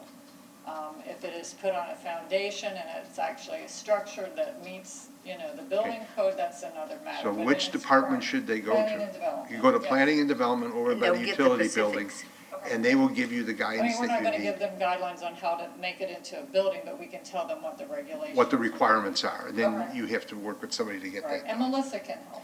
And you will need you will need a permit. You can't do it on the weekend and think you're done. They will really get you then. Is it common practice in Clearwater that our city manager is sitting in on portable storage unit discussions? That seems a Mr. bit Horn odd to speaks me. to citizens when they contact him Yeah. usually, but we typically, he refers it back to us to handle. Busy man. He is. Very nice. Absolutely. The city's, he's gonna give us a date, and hopefully you as a family can comply by the city's, it's a rule and a law in the city, and we have to abide by it, and hopefully you'll have enough time to get it done. Well, see, and that's what Mr. Horn and Mr. Ken had told us, that if we went through the proper channels that we needed to, they would be more than happy. So if somebody else was to try it, it would go, oh, sorry. Thank you. Mr. Horn and Mr. Ken also told us, that's exactly what they told us, that if we were to contact the right people and get it to where we are allowed to keep it on the property, or whatever we need to do for permits or whatever else, so in case somebody else was to try to do it or wanted to do it, it would be there, be a learning curve and set in stone from our point of view. Others Okay. do. Okay. I've seen people doing this, and they're converting them into little homes in the back for in-laws and stuff. Putting Like air mother-in-law. Tiny houses. Putting air conditioning. Oh, what you do is you get them in there and then you ship it away. No. Well, we need to Can we hear hear a the recommendation city's and recommendation. we'll move? Let's give it some time. Recommendation for 705 South Glenwood Avenue was for violation of a portable storage unit, requesting compliance on or before July 24th of 2020, or a fine of $150 per day per violation for each day the violations continue to exist. We're asking the board to authorize the following. After 3 months from the recordation date of such lien, if the fines and fees remain unpaid, the city attorney's office is authorized to foreclose, collect, or settle such lien using any legal or equitable remedies available under the law. You know, they didn't come here with malice. Yeah. This was a mistake they didn't know about. I'd give them till September. It works for me too. It I think works so, for me. September This way they 24th. can call the city and get whatever Right. information they And need. keep in touch I'm with, still stuck on this 4-day pod thing. That's ridiculous. Yeah. can I have a motion? Put a cement pad Still needs to represent us. I'll make a motion. Go ahead. Compliance can be met for the portable storage unit by obtaining a permit from planning and development to designate the unit as an accessory structure, if such a thing is possible, or by removing the unit from the premises. Okay. What's an accessory, I'm sorry, what's an Like a accessory shed? structure? A shed. Shed. It's a shipping container. You put down a cement pad and you put this building on top of it, you now have a shed. Yep. That's what I was, That's what that's what they're I allowed was to do. told by who called me, that they were trying to argue that it's a shed. Then that would be. I don't know if it's possible, but everything, you have to speak to planning and Weigh that development about option. it. Yeah. You might not want to go that way. Oh, let's just make a motion here. We still have Make a motion. Okay. I moved in order that a fine of $150, oh, wrong one, repeat. You don't want that. Page 1. I move to enter an order requiring the respondent to correct a violation on or before September 24th, 2020. If the respondent does not comply by that date, the board may order a fine of $150 per day per violation for each day each violation continues to exist. If fines and fees remain unpaid 3 months after such lien is filed, the city is authorized to foreclose, collect, or settle such lien. Second. All in favor? Aye. Opposed? Good luck. Motion September. carries. September 24th. So, Okay, folks, September 24th is what we've to you, so you need to go to planning development and get all that stuff. The most important thing is keep this gentleman informed as you're making your progress. But they will tell you what you need to do to come in compliance to make it the structure you want it to be. We don't do that. Okay? Okay, bye now. Keep him informed. And I also want to comment, I think just for the record, that 60 days does seem like a long time, right, for this. I think that it should be identified that this is during a COVID period where communication's hard. It's hard to get into buildings, it's hard to get in front of people. So normally, I wouldn't have supported 2 months calendar days, but I think for this and the time period, I think you may need it. Best of luck. Yep. Thank you. Okay, 4.20, declaration of violation. Complied continued from 325 and 422, case 7720. Five respondents, Heritage Land Development at 692 Bayway Boulevard, number 201, in violation of code for short-term rental, and issue an order with its compliance deadline and fine if compliance is not met. Yes. Good afternoon, Board, and this is a declaration of violation. Okay. I move to find the respondent was in violation of the code as referred to in the affidavit in this case. The violation was corrected prior to today's hearing, and to enter an order that no fine be imposed. If the respondent repeats the violation, the board may order a fine of up to $500 for each day the violation continues to exist. Second. All in favor? Aye. Motion carries. 4.21, declaration of violation, complied prior, continued from March 25th and April 22nd, case 78-20. Five respondents, Hillman Holdings LLC at 692 Bayway Boulevard, number 202, in violation of code for short-term rental, and issue an order with compliance deadline and fine if compliance is not met. Madam Chair, requesting a declaration of violation for this as well. Okay. I move to find the respondent was in violation of the code as referred to in the affidavit in this case. The violation was corrected prior to today's hearing, and to enter an order that no fine be imposed. If the respondent repeats the violation, the board may order a fine of up to $500 for each day the violation continues to exist. Second. All in favor? Aye. Motion Question. carries. So, these are two the same organization, just different LLC structure, names, or what? 692 Bayway is a unit full of 15 units, so this is the same building with 3 different unit owners. Oh, okay. And they were- Highland Key. Because there's another one coming up. Oh, you can rent it out. They won't say anything. Okay. Okay. 4.23, declaration of violation Continue. complied. Continued from March 25th and April 22nd. Case 80-20. Five respondents, Austin America LLC at 692 Bayway Boulevard, number 402, in violation of code for residential rental business tax receipt, short-term rental. Issue an order with compliance deadline and fine if compliance is not met. I'm also requesting a declaration. Okay? She straightened that place out. I move to find the respondent was in violation of the code as referred to in the affidavit in this case. The violation was corrected prior to today's hearing, and to enter an order that no fine be imposed. If the respondent repeats the violation, the board may order a fine of up to $500 for each day the violation continues to exist. Second. All in favor? Aye. Motion carries. Thank you. 4.25, continued from March 25th and April 22nd, case 82-20. Five respondents, Koja Holdings LLC at 1454 Gulf to Bay Boulevard, in violation of code for signage without permits, and issue an order with a compliance deadline and fine if compliance is not met. Are they here, Daniel? I'm sorry, which, we're on 4.25, 8120, 81-20. 82-20. Oh, here we go. Sorry, I had my mixed up. I do not believe that they are here. Compliance has not been met. They did contact me late yesterday and said that they would be in compliance by today, but I haven't had a chance to go out there. Want to check?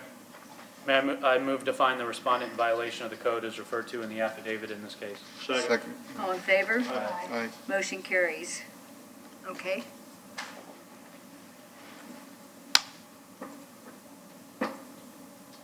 Logan Board, Daniel Knight, sign inspector with the city. This is case 82-20. There's one violation at the property, and it's for signage erected without permits. The city is asking compliance on or before July 24th of 2020, which I stated they seem to already be in compliance according to the owner, or a fine of $100 per day that the violation exists. We're asking the board to authorize the following. After 3 months from the recordation date of such lien, if the fines and fees remain unpaid, the city's attorney's office is authorized to foreclose, collect, or settle such lien using any legal or equitable remedies under the law. Compliance can be met for signage erected without permits by either removing all permanent unpermitted signage from the property or by obtaining a sign permit to allow the sign to remain erected. This was part of the downtown gateway sweep back in November.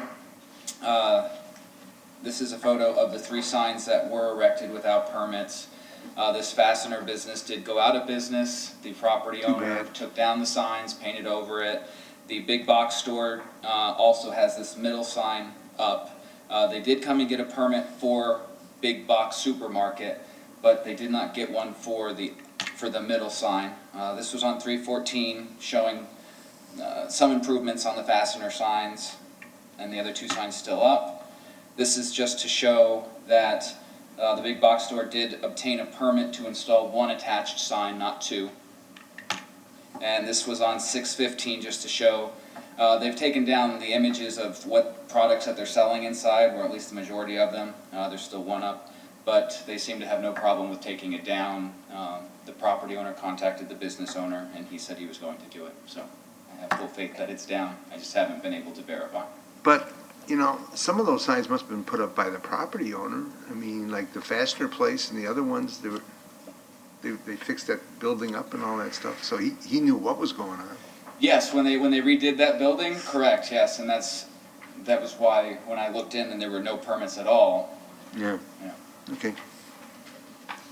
Okay, Second motion, ma'am? yes, please. I moved into an order requiring the respondent to correct a violation on or before July 24th, 2020. If the respondent does not comply by that date, the board may order a fine of $100, you say, Yes, sir. per day per violation. For each day each violation continues to exist, if fines and fees remain unpaid 3 months after such lien is filed, the city is authorized to foreclose, collect, or settle such lien. Second. All in favor? Aye. Motion carries. Okay. 4.26, declaration of violation complied with prior, continued from March 25th and April 22nd, case 8320. 5 respondents, and I'm sorry, I'm just going to say the address, at 333 Coronado Avenue, in violation of code for business tax receipt required, issue order with compliance deadline and fine if compliance is not met. Compliance was met, and the city is seeking a declaration of violation for this violation. I move to find the respondent was in violation of the code as referred to in the affidavit in this case. The violation was corrected prior to today's hearing, enter an order that no fine be imposed. If the respondent repeats the violation, the board may order a fine of up to $500 for each day the violation continues to exist. Second. All in favor? Aye. Motion carries. Thank you again, board. Daniel, there were a lot of feather signs on the beach during the, now they're gone, aren't There were a they? lot throughout the city during that COVID. Yeah, I had a lot of cases open. in the yeah, I past few noticed they were all pretty much gone. Hey, can I ask you a question? Your buddy from across the street from CVS, he's back up there. His signs are getting, his feather signs are bigger than any feather sign I've seen anywhere.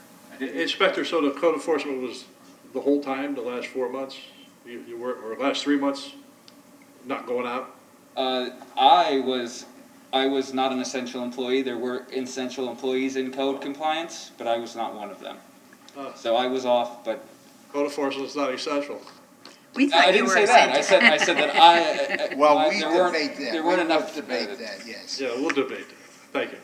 Have a good one. Okay, We're gonna tell 4.30, your boss right now, sir, he is essential. You need to treat him as essential. 4.30 continued from March 25th and April 22nd, case 8720. 5 respondents, James P. Kaigan at 1421 Berry Street, in violation of code for permits, and issue an order with a compliance deadline and fine if compliance is not met. Inspector Cantrell.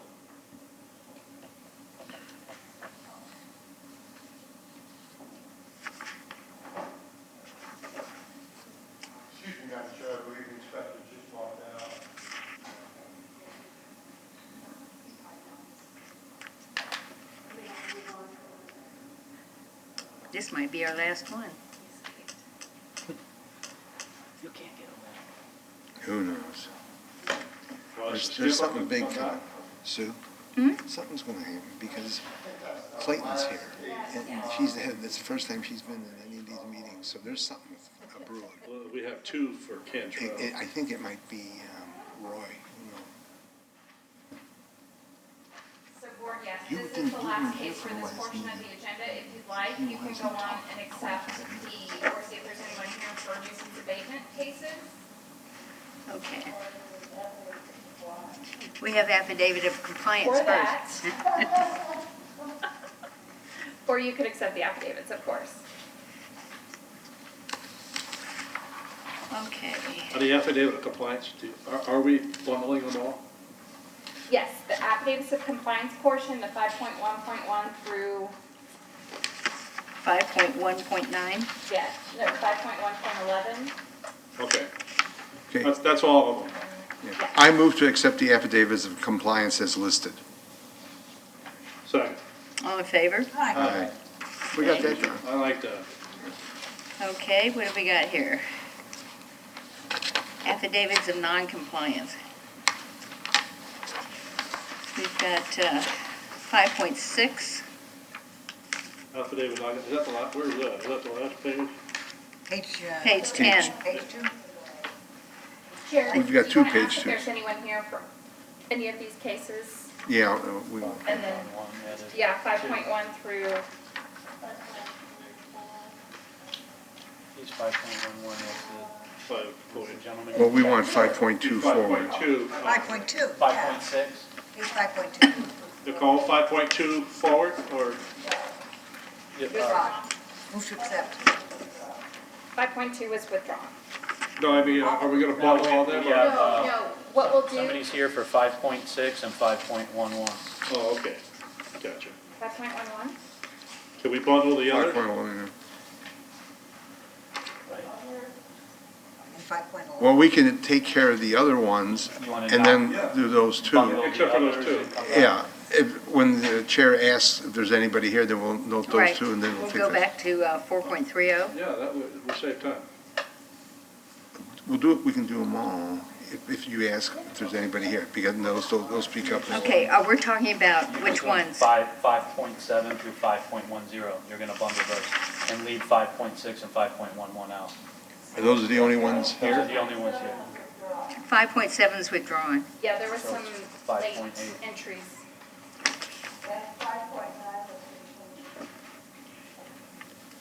Concerning the affidavits of non-compliance, is there anyone here concerning 5.6 and 5.8 and 5.10 and 5.11? Yes, sir. 6 and 11. 5.11. Okay, 6 is here, the gentleman is here ahead of you, sir. Okay, so we gotta do 6 first. okay. We just want to get the cases, then we're going to take care of the other ones, and then then the chair will call you, deal with it. 5.8, it's only 5.8 and 5.1. 5.8 and 5.1. You can come up there, sorry. It's only the What, two. what address are you here for? 1307. I'll, Okay, so 5.6. okay, I'll read it if I can, okay. Affidavits of non-compliance, I move to accept the affidavit of non-compliance in the following cases. 5.3, up on top, 5.3, That's continued. Continued. oh, but it's continued from, It's only 5.8. oh, it's continued too, okay. 5.10. Okay, so it's, the only ones where we have alive then are what, 5.8? And 5.10. Are the ones we're gonna hear? No, those No. are the ones that those are the ones you're accepting the affidavits of non-compliance for. We're gonna come back then and hear 5.6 and hear 5.11. Okay, then, thank you. I move to accept the affidavit of non-compliance and issues in order that imposes fines of cases 5.8 and 5.11. No, 5.10. And Not 11, 11's here. 5.8 and 5.10. We'll start all over again. I got it, 5.8, That's it. 5.10. Just those two. I apologize, but we do have a gentleman here for 5.8. the affidavit of non-compliance, you, Mr. Yeah, Fitzpatrick. that's- Okay, let's just start over again. Screw it. We'll take that off. You have one. You can't nitpick like that. Let's just go through the Let's list. do 5, 6, he's here Can't in pick front what of you us. want here. Withdrawn. Forrest and withdrawn. Okay, case number 5.6, continued from March 25th and April 22nd, case 241-19. My name's John Pereira. I'm the property manager. The owner actually lives in France. My name's John Pereira, Pereira. And you're at 1307 Pierce Street? Yes, it's a Okay. duplex. It was purchased by my client at auction and has since been brought into compliance. I've got pictures. Have you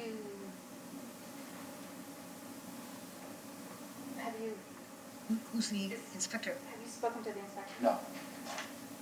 My client called me and asked me to come here, so that's exactly what I did. Is Vicky still here? It's hard with the mask. Do you want to show how you want? I did go by there today and take a picture. I haven't talked to anybody from there, but I did go and practice it. Just because we need the information from you. No, absolutely. Can you turn on that power button? Which way do you want it? Facing you?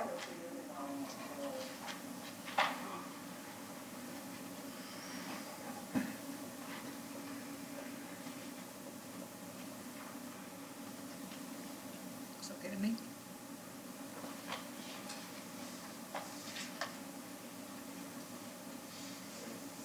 So, May I I did, like I said, I went by there today. I have not talked to anybody, but I did go by there today. Inspector, why don't you come up to the podium, let her go on. So, Is it Inspector, what was the violation that was cited for? Exterior surfaces. Okay. And did it come into compliance? It did. Okay.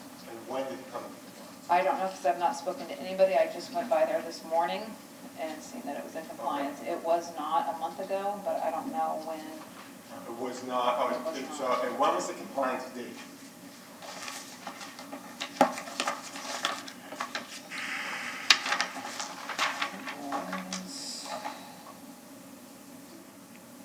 August 28th of 2019.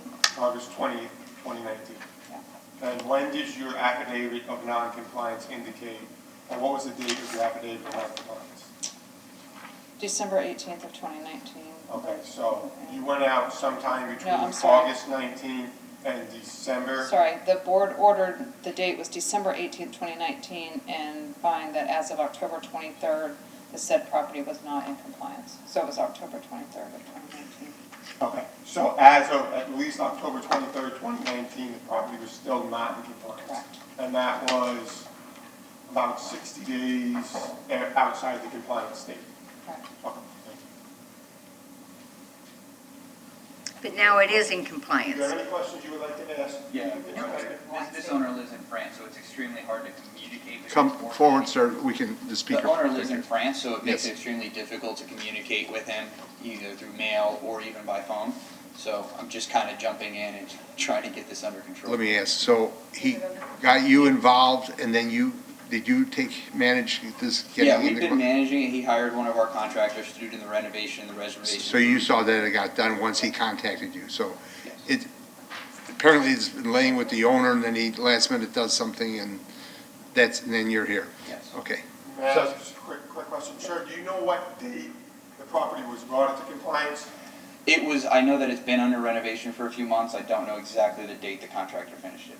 Okay, so, you have no reason to believe that it was, that when Inspector Fletcher said the property was out of compliance as of October 23rd, 2019, that it was in fact in compliance? Correct. Okay. So it's we're in, identifying a 60-day period of non-compliance, which now is in compliance. Is that It was what out of this? compliance longer than that. I only know that it wasn't brought into compliance a month ago because I was caught out there by the police because we had a problem with the homeless hanging out there. And it wasn't a month ago. So what do y'all want to do now? Doesn't he have to come back before us with you and seek declaration? Are you wanting to? Isn't that the avenue we would do? Non-compliance order and then submit an affidavit of compliance? And that would begin at. How about this, we'll let the city decide we can continue this case to next month. If that's what the code division decides to do, what we will do is withdraw the affidavit of non-compliance and issue an affidavit of compliance. Okay. If not, then we'll go for it. I make a motion this case be continued to next meeting. Second. I would just make sure that you're identifying communication is hard and is a problem. Let's rectify that and make sure that you have all the contact information and she has yours, so we're not wasting our time. Absolutely. Okay, Yes. okay, thank you. Thank you. But we gotta, he made a motion, I second it. All in favor? Aye. Motion carries. Keep us on track. 5.8. That's I heard that. 5.8. Keep us on track. He's coming. Do it. Non-compliance. Okay. This is Betty Avenue. Would you state your name, please? Russell Martin. Okay. And Russell Martin. How do you spell the last name? Martin, M-A-T-I-N. Thank you. and the property is 1407 North Betty Lane? Is that Yes, right? 1407 North Berry Lane. And what is the situation there? Oh, the windows has been, the glass was broken, so we done all that. The painting recommended by Eric, we're doing it that as well. Okay. And electric done, but couple outlet minor things to need to have done. So he gonna that one is actually 5.10. He gonna Jason will be go back to look at outlets, all those minor things to get it done. So 5.8 and 5.10 are the same properties? Yes, yes. Okay. Unsafe So building. we are progress to finish hopefully soon. And you're in contact with the inspector? Yes, every time I talk to, and also last 2 months, from March to May is COVID-19. Right. So I communicated with him too, but I couldn't out because I have a little babies. I cannot come in on the, Right. I didn't come like almost 3 months that place to comply or what I need to have done. So, but according to the city, the reason you're here today is they say that you are not in compliance. No, it's, he checked 2 days ago. Well, Did the inspection for the electric. I would Mr. suggest that Jewett we do the is- same is- thing with this one, continue just a it. second, this is, come on. This is, Inspector, instead of going through your whole thing, sir, if you would just, okay. I'll just run through a few questions so he doesn't have to go through his entire presentation. Would you just state your name for your record? Eric Jewett? All right, thank you, sir. And in this case was brought before the code board when? In January of 2020. Okay. And what, do you remember what the violations were? Exterior surfaces and doors and windows? Okay. And did the code board set the compliance date at the January? Yes. Okay, what was that compliance date? February 22nd. Okay. And is the property in compliance? No. Has there been any movement on compliance? There has been some movement towards compliance, but they are not in compliance with Bond 2 violations. I have a question. Is the chicken wire still on the windows? It is not. Well, that's gone. Thank I remember this. There were a lot of violations there, weren't there? There was a Plethora. number of issues there. Yes. Plethora. So he comes before us again I mean, he's still not in compliance. No, he's saying just a few things here and there. It's not in compliance. It was supposed to come to the board in April, but due to COVID. Yeah. No, I understand that. Yeah. And just to clarify for the board inspector, how many violations are there currently pending from the board's prior order that are still not in compliance? Just one? Two. Two, Both okay. And what are violations. they? The doors and windows, and then the exterior surfaces, which constituted the painting and rotten wood along. And what was your recommendation at the prior hearing in terms of a daily The unsafe building. Was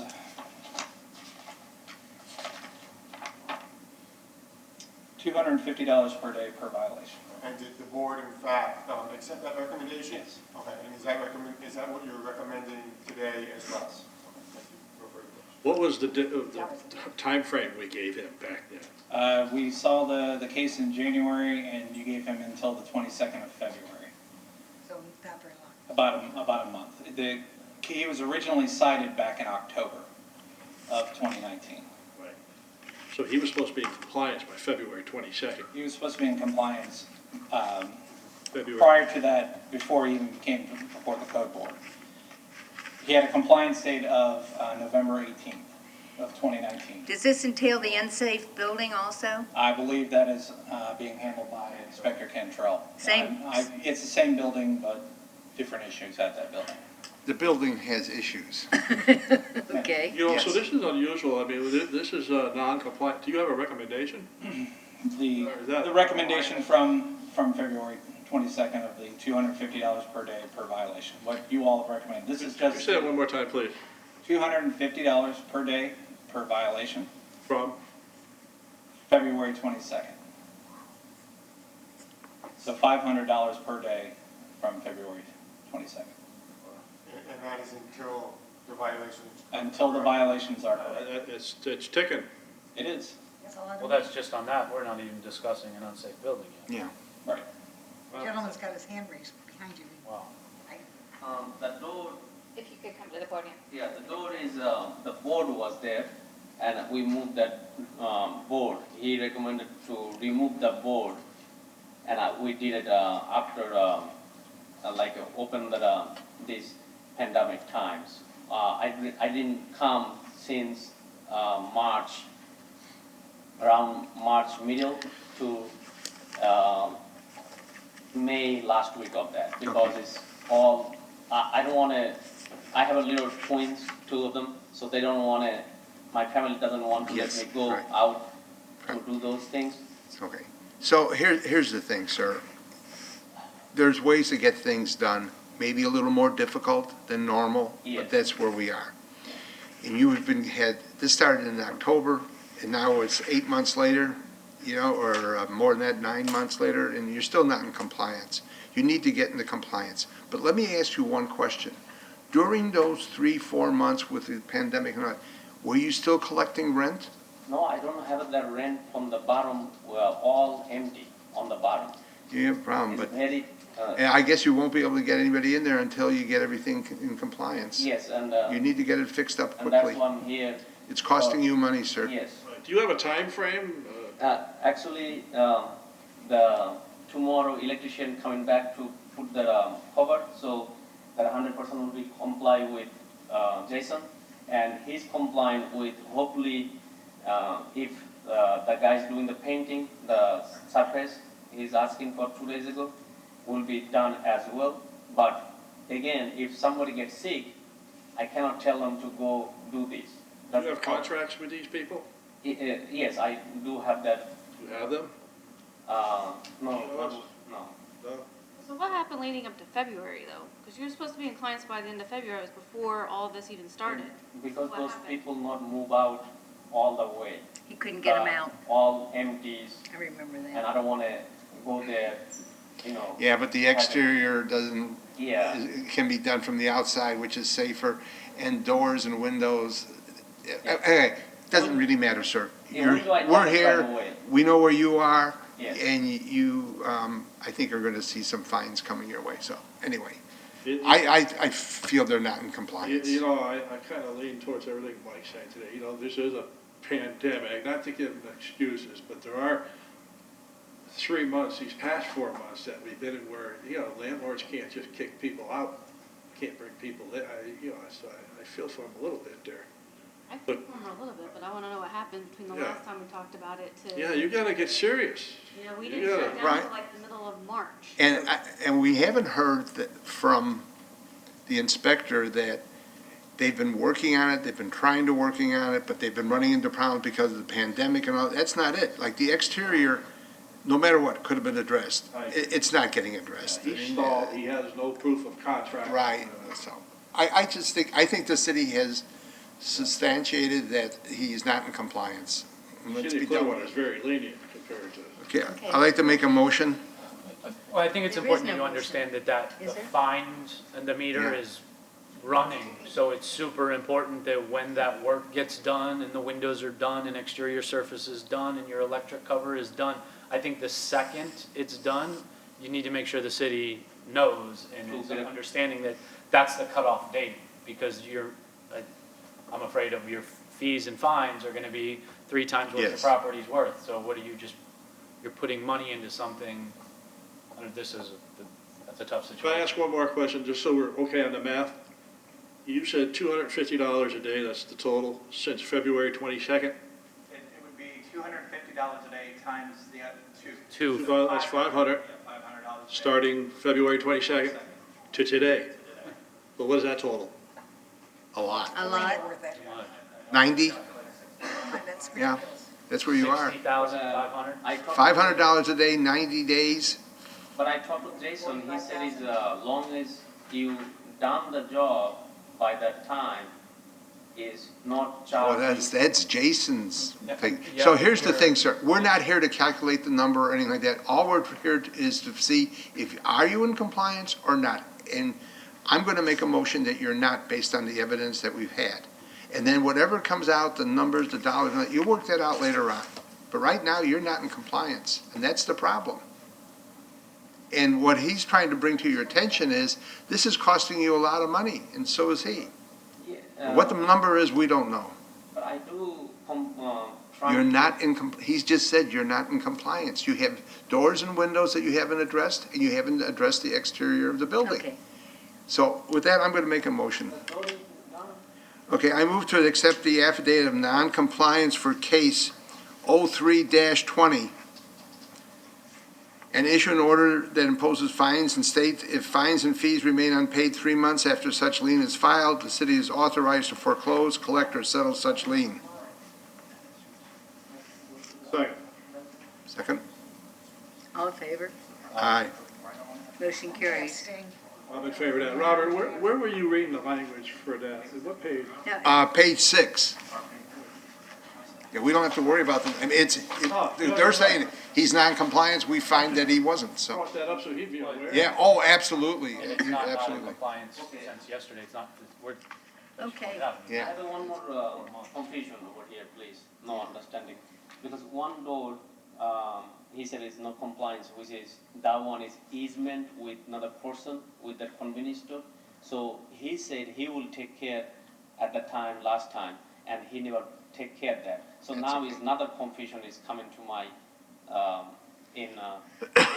my front. Because Okay. I didn't know that was, Let me I'm sorry back for up. that confusing, my. We have the- That's okay. I don't want to confuse this. At this point, right now, it's not in compliance, correct? Right. And that's all we're here to find. In on this one. So the property line up here comes across, there's a little gate and a fence back here. Okay, That's what I was explaining to him, that there was a dispute on who owns that property. According to property appraisers, this is their outline for the property line for that property. And as far as the other doors and windows go, this is one that he had repaired. It was a broken window, but as you can see, it's caulked in on the side, and it's actually screwed in so it can't operate. So that is not allowed. And as well as the door had, sorry, I'm trying to point and look at the same time. It had the wood across the door, and he had taken it off, but there's still a frame, so you can't open the door at all anyway. so you see what, that makes you not in compliance. So here's my advice to you, sir. Get it fixed, get it right, and then you can talk to them about the fines and all that. Maybe you can work something out, okay? But in your case, the sooner the better, because it's costing you some money. Thank you. Now, you're going to be up for something else now, right, Mr. Mr. Cantrell here? Cantrell's going to be here. He's back there. Is that 5 foot 1 up? This one is, yeah. Hello, board. Hello. Got a beer too.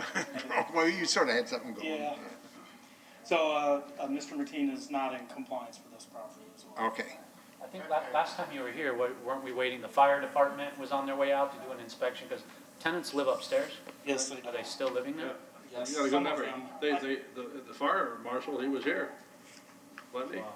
Nah, I'm not sure if that was that, could be. Can I just ask the inspector some questions? Inspector, you just heard the prior case that was against the gentleman, correct? Yes, And then was that about exterior problems? Was that a good way of saying it? yes. Now, is your case about interior problems? My case would be more about, yes, interior, but structural and just overall safety of the So people the building living. is at risk of falling down? It's at risk of having some issues, yes. Okay. Now, you recommended last time, and I think you're recommending this time, a fine of $250 per day. Yes, that's what the board. Until you, in your expert opinion as a building inspector, decide that the building's no longer unsafe, correct? Correct. Okay. And is that $250 a day fine, did you factor in the gravity of the offense? Yes, I did. Okay. And did you factor in any things that the gentleman did or did not do to bring it into compliance? For instance, does the fact that he didn't try to comply make you more inclined to recommend $250 than if he had tried to do something? No, actually, we go pretty standard with $250 on an unsafe, and if the board wishes to go higher, we leave it at that. Okay, fair enough. And then there were other violations on this property, correct, that we just talked about?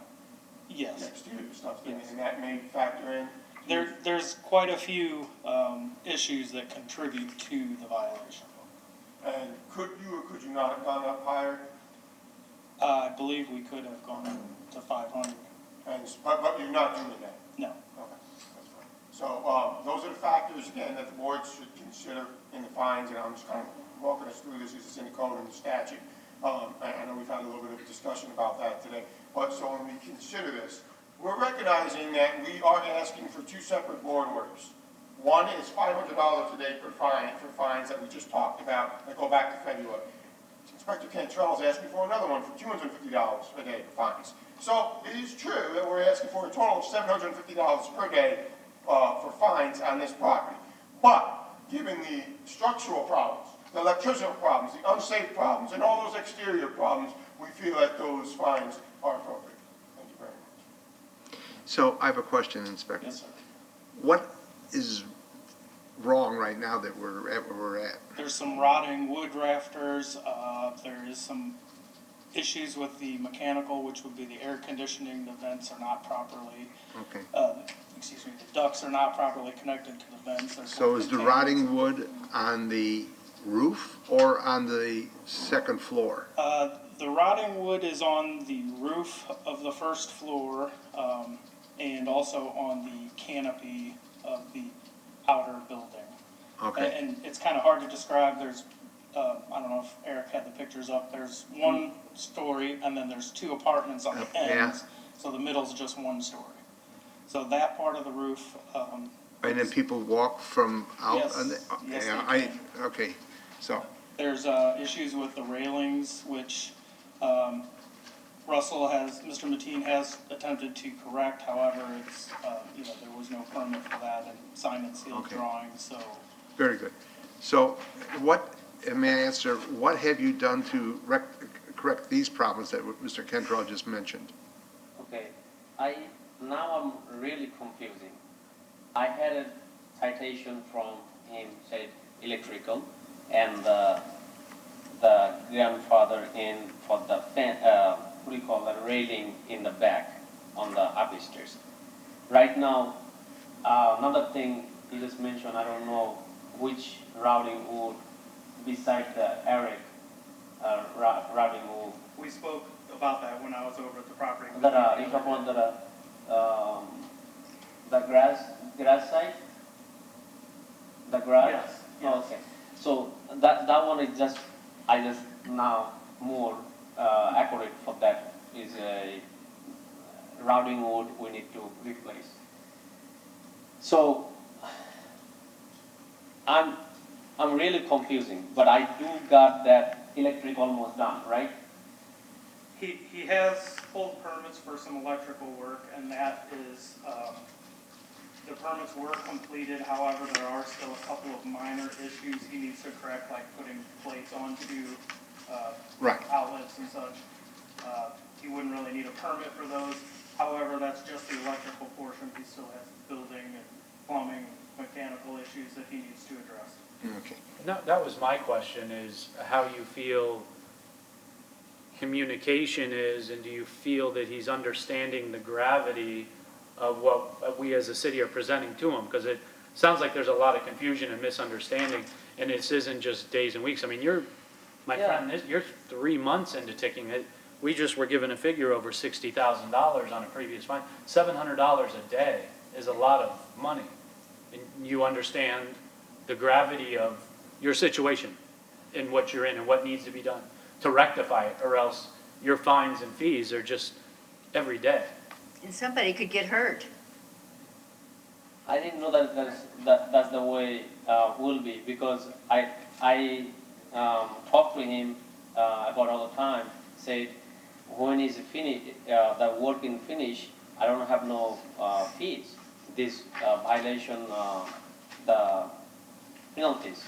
Once it's finished, but you're not finished. Yeah, So, that's the problem for me to We're beating finish dead horse. going right there and do the whole thing at a set. The back end, the time is tough to go there and do all this stuff. well, here's the thing, sir. You have that property and you have tenants in that property. And as a landlord, you're responsible to maintain that property in such a safe way that they're not injured. And if they say, no, you can't come in, you can do something about that, okay? Because you're gonna be liable for their safety. So here's the thing, I also agree with my colleague here. I think you have there's a problem in understanding where you are on all this. You may need to get some assistance from somebody. I know last time you had a lady here with you, didn't you? Yes, Yeah. she not, because of all empty bottom, we keep it, like I spoke with Jason about that too. I said, I have to keep this empty until Yeah. that's all, Yeah, getting new, good tenant who can pay and who can comply with the cities, make sure they pull the permit, they can get the licensee. They don't have a no licensee before, and the previous owner doesn't care. So it's not like I just go there and I do something. I take it big losses, almost 8-9 months for the tenant loss. So, anyway. Yeah, not even, right now I'm just going to be heart attack almost, way his situation is saying. You have is serious I'm problems. getting $750 per day. Yeah. I spoke with so many times on the phone, email, nothing. He don't. He helped me go through. So I'm going as his direction. Yeah. Like if he say go this way, I'm going that way. I don't say I don't nothing taking my way. I'm just going whatever he said, and I go in that way. That's the way I'm doing You it. have a responsibility, and this is a big responsibility as a property owner in the city. The city has a responsibility of following rules and codes. I think that we learn from it almost that as city, we almost need to ensure that we're effectively communicating when we hit this roadblock or hurdle, and that they are fully understanding the gravity of the situation, where sometimes, you can throw this out in a 2-minute conversation. We get it, we move on, we know what we do.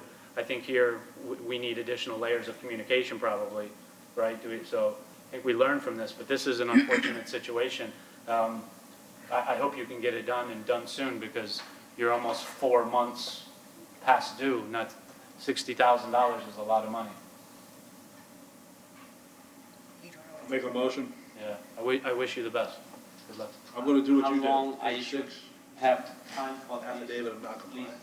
Gets it. Yeah. And just read out the case Because number. we need to have this. Just to clarify for him, those fines are going to continue running until the building is brought into compliance.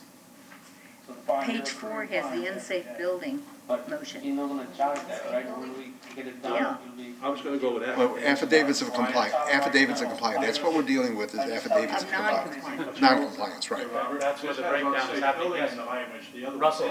Russell, yes, you are Page right now 6, responsible just- for because over that's what we're dealing with here. $60,000 We got him on that. Understand?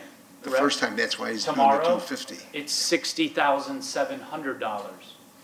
The next day, right? So when you finish, It stops, but that money is still there as a fine and owed. It's not disappearing.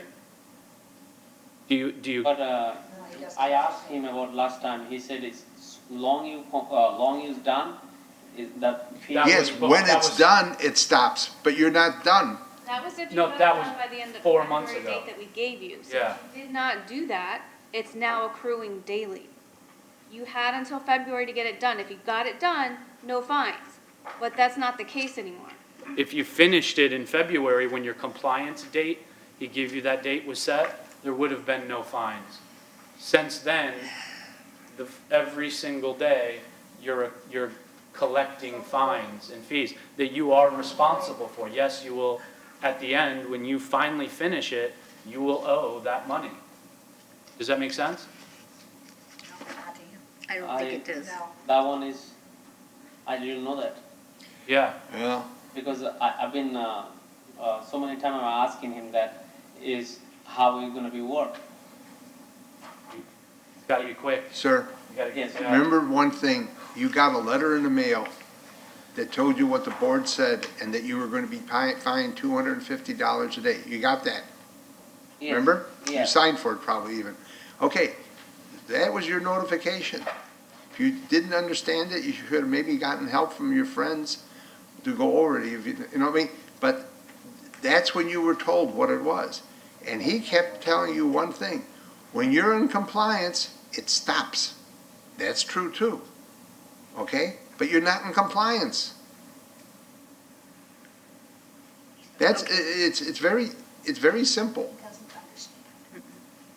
I think we're probably best to move on, but I think you Yes. probably have a little bit of a responsibility in Somebody ensuring speak that for he him. understands the gravity of this continuing and that it's not disappearing. Or that he seeks I'm sure help, you've- that he seeks help from I'm somebody. sure you've tried. Time I'm today, sure. as well as the building official Yeah. has as well.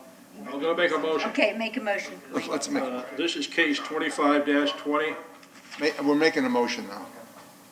It's what? case 25-20, Yes. right? Affidavit of non-compliance, I move to accept the affidavit of non-compliance and issue an order that imposes fines and states if the fines and fees remain unpaid 3 months after such lien is filed, the city is authorized to foreclose, collect, or settle such lien. Second. All in favor? Aye. Motion carries. Okay. Good luck. Oh, You have I got another one case, question. Mr. Cantrell. I You asked, have another case. yeah, but thank you, sir. I asked Mr. Cantrell to stay, please. You can leave now, sir. Thank you. Mr. Cantrell, Myrtle Avenue. Yes. Wait a minute, wait. What? We've got another case of his. Okay, but I'm gonna ask him one question, okay? Madam, may I? Thank you. Go ahead. Myrtle Avenue, they have taken Myrtle Street, thank you. They have taken that building down in the back and all that. So I just want to say, this board worked with that lady. She did get the property sold, I take it? She did. I'm having an issue with the current owner and permitting, however. Oh, okay, that's another story, but That's she, another she, story. so she did do what she said she was trying to do.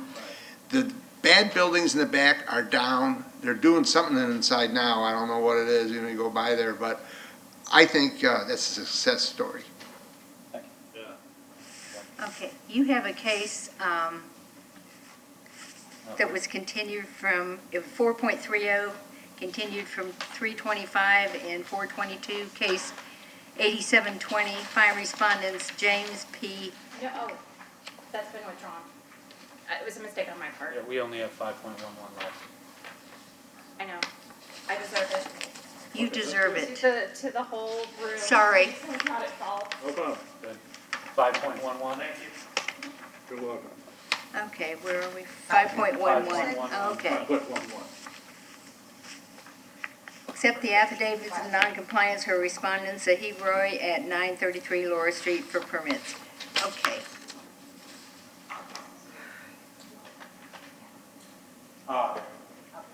Mr. Farino wants to go ahead. Thank you. Board, Michael Foligno, Assistant City Attorney. This agenda item is going to be even more different than normal. I'll just give you the procedural background, and then I'll turn it over. The case came before the board on a work without a permit issue. The board entered an order finding Mr. Roy in violation, requiring a compliance state, but not instituting the fine, the so-called first order. Instead of bringing the property into compliance, what Mr. Roy has done is filed an appeal of the board's order with the Pinellas County Circuit Court. Now, I know you all aren't lawyers, and even lawyers who do this stuff don't always understand how appellate work goes. But I did a lot of appellate work, so just because someone files an appeal of a code board order or a judgment or whatever it may be, does not stop what's known as execution of the order. It doesn't mean that, and I used to have this a lot in foreclosure court, because I used to defend foreclosures a lot. When you get a foreclosure judgment, there's an amount that you have to pay, and then a foreclosure sale date, okay? Now, my clients would often appeal the foreclosure judgment, and they think, oh, that would cancel the foreclosure sale date. That's not so. In order to cancel the sale date, you have to file what's known as a motion to stay. And that's what Mr. Roy has done. Now, the motion to stay essentially asks what the lower tribunal, which would be this board, to maintain the status quo. And we can get into the merits of that. It's all been attached. But if the board grants the motion to stay, then that would be all the board will do today. What the city is going to ask is twofold. First, I will argue why the board should deny the motion to stay. I would ask for a first motion on that. Someone would say, I motion to deny, I move to deny Mr. Roy's motion to stay. All in favor, aye. And then we would go to the second part, which would be I will call the inspector up to ask the board to issue that second order, the non-compliance order. I just kind of wanted to clear everything up. Does anyone have any questions? Does that make sense? I have a question. Why do you need to do that? You just explained us accepting it and moving forward. What does, in order to stay a decision from this board, what does it do to the existing case? Does it push the liability to the higher court? No, if you stay the case, if you stay your order, then it's like you don't do anything, and you don't do anything. Well, yes, I think what you're saying is yes, it pushes the responsibility onto another court, except that nothing will happen in this case until the higher court decides what it's going to decide. Is that your question? Yeah, so, the city of Clearwater can make decisions all day long, or they can sit there and say, we're going to refer to the county and let the county make a wear mask all the time rule. And essentially, correct, yes, so I think that's a good way of conceptualizing. Thank you. But you're asking us to deny that motion. We're asking you to deny the motion to stay. So it really is a moot issue. I'm sorry? It's kind of a moot issue, right? Yes. It's not gonna stop. I think Mr. Roy isn't here, his son's here, and I mean, as a preliminary matter, because this is a legal argument, and he's not a lawyer, I'm not sure if you would even allow him to speak, because really only lawyers are supposed to argue that. At the last hearing, it's a little different when he's giving testimony about whether or not something's in compliance, since it's a legal issue. I'll leave that to the board. Okay. But if you deny the motion to stay, which is what I'm asking you to do, then I would then ask you to accept the affidavit of non-compliance, and the fines would begin to accrue. So, but before we get there, how about I give Mr. Roy or Mr. Roy's son his opportunity to speak about why his state. Yeah, I'm sorry. I just want to ask one more question, just to clarify. You guys may get it, but I just want to make sure. If we approve the stay, then that means he does not have to do anything that we had asked him to do prior? Correct. So it's still not in compliance? That's how we would determine it. Now, if the circuit court, the appellate court, reverses and says, the board was wrong somehow, then it would just come back down for whatever the appellate court would say. But then that gets sticky, because what if what we're asking him to comply to is decided at a higher court that it should have never been asked to begin with, and it's not legal? And all that would happen was it would come back down, and the case would be dismissed or whatever that But is. in the meantime, what is that doing to Mr. Roy? Is that making him waste more time, more money to comply with something that should have never been enforced to begin with legally? That's up to him to decide whether or not he wants to do it or not. If he obviously doesn't think he needs to comply, so he's not going to. pretty legal discussion and case. that- Okay, and again, what, we know certain work was done on the exterior of the building and with belief that that property was gonna be turned into something.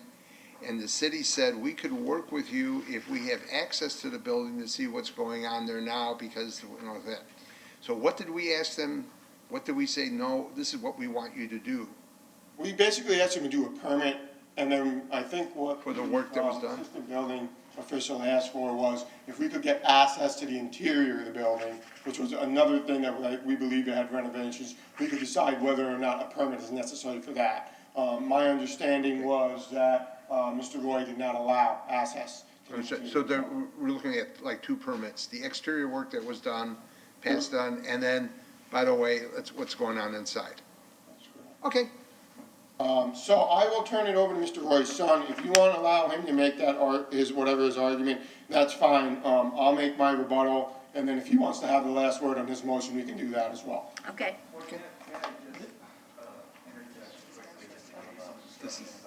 Yeah, thank you. I just want to give you some brief instruction about how to weigh the evidence that you're going to be presented. A motion to stay is a little bit different than other code enforcement decisions that you've made today in other meetings. So the appellate rules of civil procedure says that the lower tribunal has the discretion to grant, modify, or deny a motion to stay. So it's a discretionary standard for you all. There are two elements to consider for a motion to stay. One is the likeliness for the case to succeed on the merits. So that's the appellate court. So how likely the petitioner is to succeed at the appellate level. And the other is the likeliness for irreconcilable harm. So one of the questions was asked, about costs being incurred regarding compliance or not compliance. So those two things, I just wanted to give you that instruction because it's a little bit different than what's been going on in the past. How would you determine harm? What's the factor? Well, and it is my understanding that a presentation will be made about that potential harm. So I just wanted to give you some instruction on the forefront that that is one of the factors to consider as to if to grant, deny, or modify a motion to stay. Okay. This is an interesting one, that's for sure, and we haven't Yeah, right. sat on it in a while. I mean, for me, regardless. Please don't go away, I think for me personally, just sitting here now, regardless of what the gentleman comes up and says, I'm kind of uncomfortable at issuing an order on a legal stance and a legal argument when we're not legal, we're not judges, we're not attorneys. So half the stuff you just told us, I think the majority are probably sitting like, what does that mean? So we're being asked to interpret and make a legal decision as a board that I'm uncomfortable making. And just so you understand, sir, Mr. Roy initially filed his motion to stay in the appellate court. The appellate court denied the motion without prejudice to bring it before the board here, which meant that the court didn't reach on the merits of the motion. It just said you filed it in the wrong forum, which is true. The motion needs to be filed in the lower tribunal, which is you all. That's just the way that works. So I have a question for our attorney. What do you mean by harm? I already asked that. I didn't hear it. I'm So sorry. the standard is irreconcilable harm. So that would mean that it can't be reconciled, it can't be fixed, it's something that can't be undone.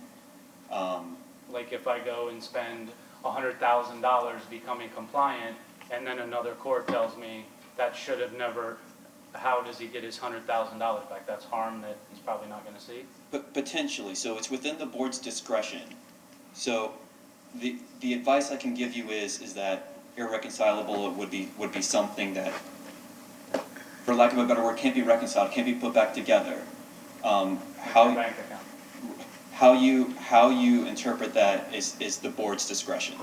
Good God, we never get to that level. So Mike, this is ridiculous. we can handle this.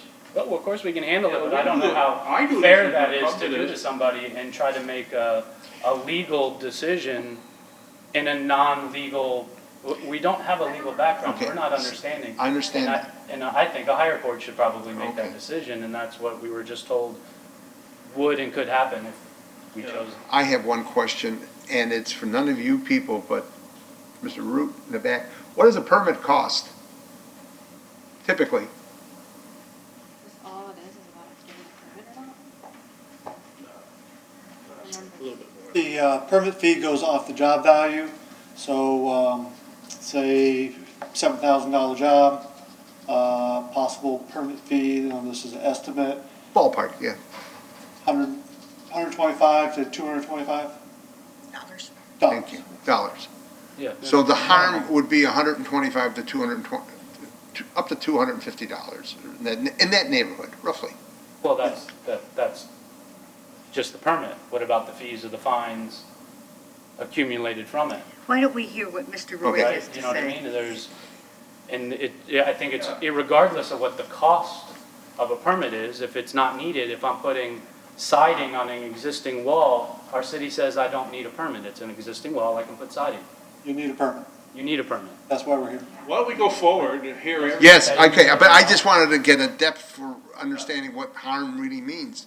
So It now says I if know. work or operation falls under a permit is not required. Carpeting, painting, wallpapering, paneling over existing walls and tile.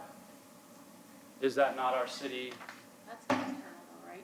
I thought That, external would yeah, we, I don't know, that's what I'm asking. right, and I spoke about that at the first hearing. Yes. Paneling over existing walls, the intent of that is interior, so you're talking about wood paneling over possible plaster, over drywall, a wall like this. You come in, you put the paneling on, you don't need a permit.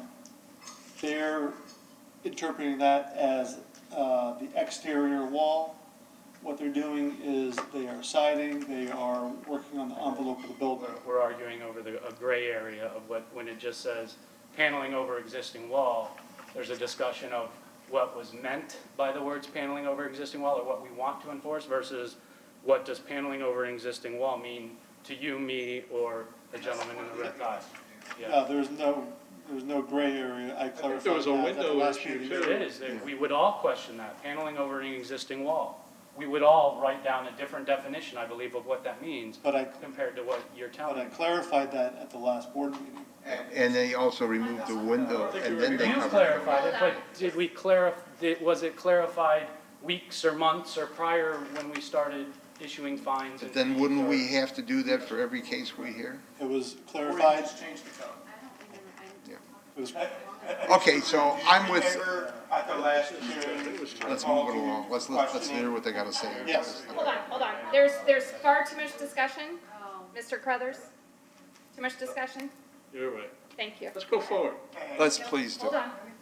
And just to clear up, was what Mr. Manuel is referencing today, did I ask you those questions previously at the last board meeting? yes, Okay. And that was made clear for the board?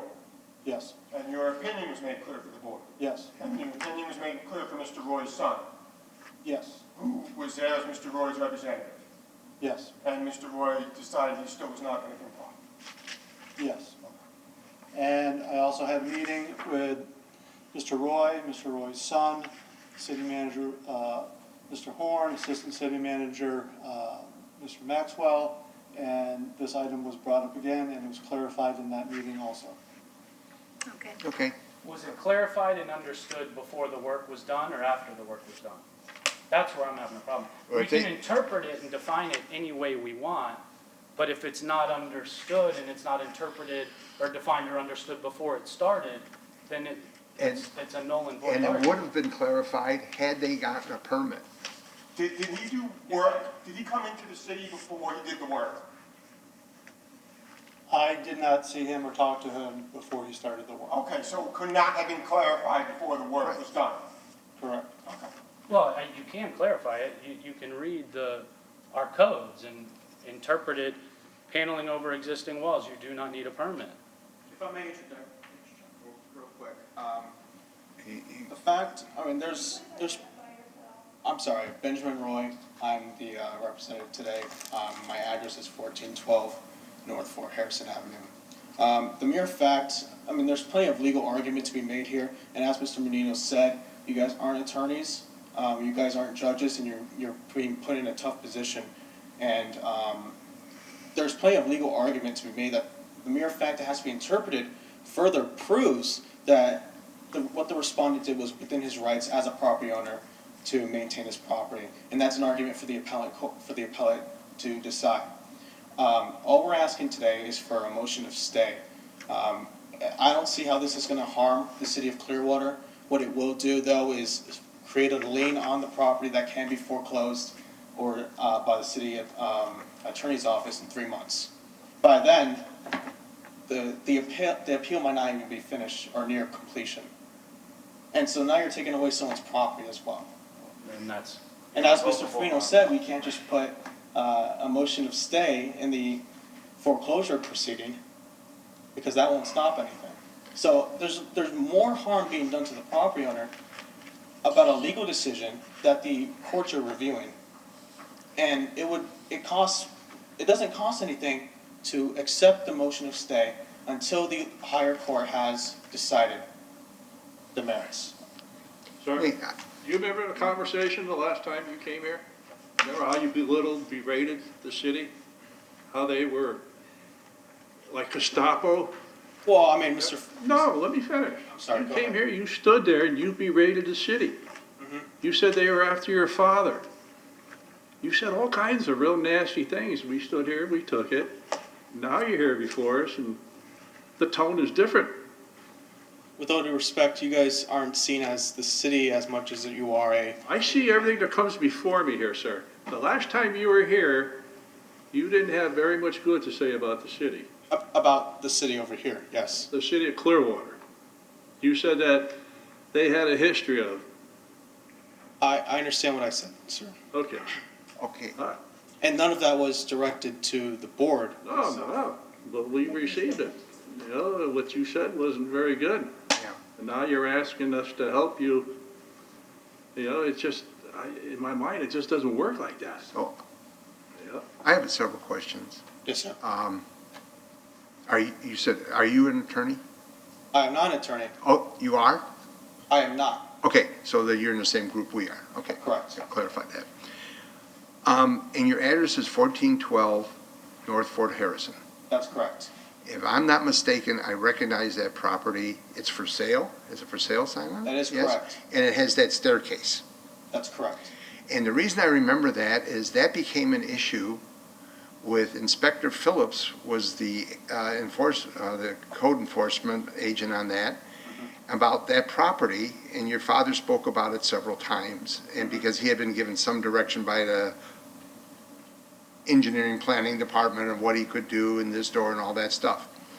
And there were fines involved with that, if I'm correct, if I remember I correctly. believe so, yes. Okay, so this, what you're facing now is nothing new for your father. This is the same, just a different property and maybe a different work that's been done. So he is in no more harm today than he was then. So what's new? That's not true, sir, with all due Why? respect. Because what the city did was violate his civil liberties, and that's for a decision of the court to make. Okay, but you're in a civil court. So here's the thing. You have civil liberties in civil matters. This is just, I would suspect, another avenue to do something. So thank you for answering those questions and refreshing my memory. I'm going to submit, this is the case file of the ongoing appeal. As our, I'm sorry, what was your name? Ben James. Ben James, as Ben James, Mr. James, said to you, there are 2 points for approving a motion. One, the likeliness of success, and what I've entered here is the current case. And 2, irreconcilable harm. So that could be foreclosing of a property, or as Mr.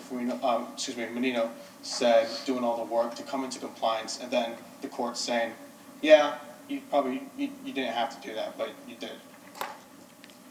And so all I'm asking is that this court, they're in a position now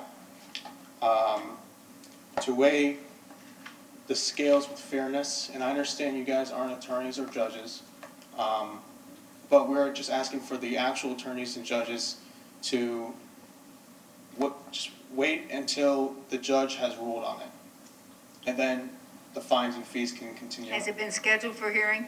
Not yet, no. And that's why I'm saying in 3 months' time, when you guys issue a fine today, if you decide to issue a fine today, the property could be foreclosed, and that's harm that you can't bring back.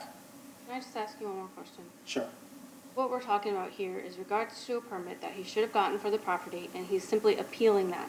Because this decision was based on a number of factors, which I've put into which is in the case file, and it's public record. You guys can, look Permit is into something that's the city. We're not here to relitigate the case for. I'm not asking to relitigate it. I'm asking if this is what we're talking about is a permit.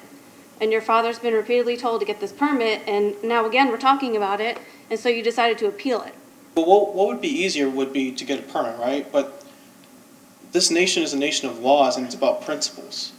And what my father is appealing is based on the fact that the city violated civil liberties. And again, this is something that the judge is going to rule on. He's doing it because he wants to be treated differently than every other citizen. No, he wants to be treated equally. That's why he left one country and immigrated here. Everybody else in Clearwater follows these permitting guidelines, and your father wants the exception.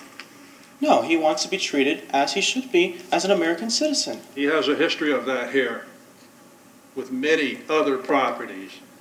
He's been before us here probably a half a dozen times in the last 4 years on various properties with an attitude, Because so coming before us today wanting a favor from us, it just doesn't go down well. You have a history of this. Your father is no different than anybody else that comes before us. We treat everybody fairly. Well, let me ask this. What does it cost the city for this motion of stay to be put into place? What does it cost to comply? Like I said, sir, it's about principles, it's about liberties. It's about what personally you're just the Bill of Rights is hanging here on the wall, sir. We pledged to the flag before we started the proceedings. No, we had that last time. Please, sir, don't go down that road. You don't help yourself. You don't help yourself with it. I think is it illegal to talk about the Constitution, sir? We don't need to be lectured about the Constitution. I'm not trying to lecture. We serve this city. We spend our time. We've been here almost 4 hours. And you volunteer, and I appreciate it. So here's the thing, but you did that last time too. This diatribe of meaningless stuff. This Constitution, I fought for it. I served for it. I don't need to be told by you what I need to do. What I want you to understand, though, is your father. I asked him, I said, so you are a property owner and this is your business? He said, yeah. I said, great. But what can be lost if we grant a stay? People will say, hey, we can get away with it. He got away with it. Now we can get away with it. And here's the thing. Your father does know the building codes versus those people that were here that needed to get a pad for their storage unit in the back. They're not aware of it. But your father does. But your father is a strong man. He's a smart man. But he does it his way. And you can ask him for me. How's it working out? He knows the building code because he read it. Unfortunately, he misinterpreted it. It shouldn't have to be interpreted, sir. And that's one of the premises. Well, then, if that being the case, he should have asked. This is why we're asking for a motion to stay so the judge can rule on it. Well, he would have went and asked for a permit, and he didn't need one. They would have told him, you don't need a permit. No.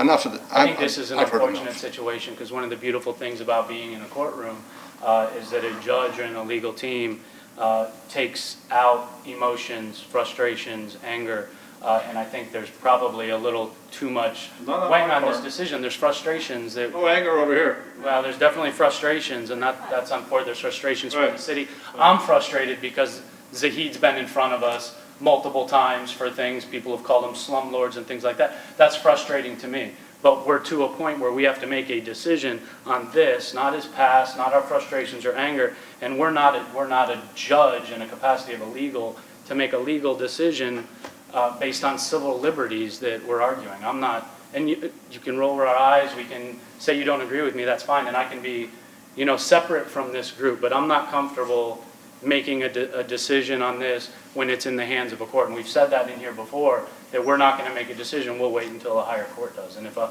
higher court is looking at it, that's probably their decision. Now, is there mitigating things that need to be happening? Are children being harmed? Are homeless creating bombs in a home? Is a roof falling down on tenants that isn't unsafe, those are things that we probably mitigate and need to immediately attach. But if it comes to things like civil liberties and arguments over a permit, for God's sakes, then I'd let a higher court make a decision on. Well, I think this is where Mr. Roy misses the point. He's talking about irreparable harm, about a fine and a lien, and da-da-da-da. No fine has been imposed yet. You don't like the city's recommendation? Do what you did earlier. Go lower.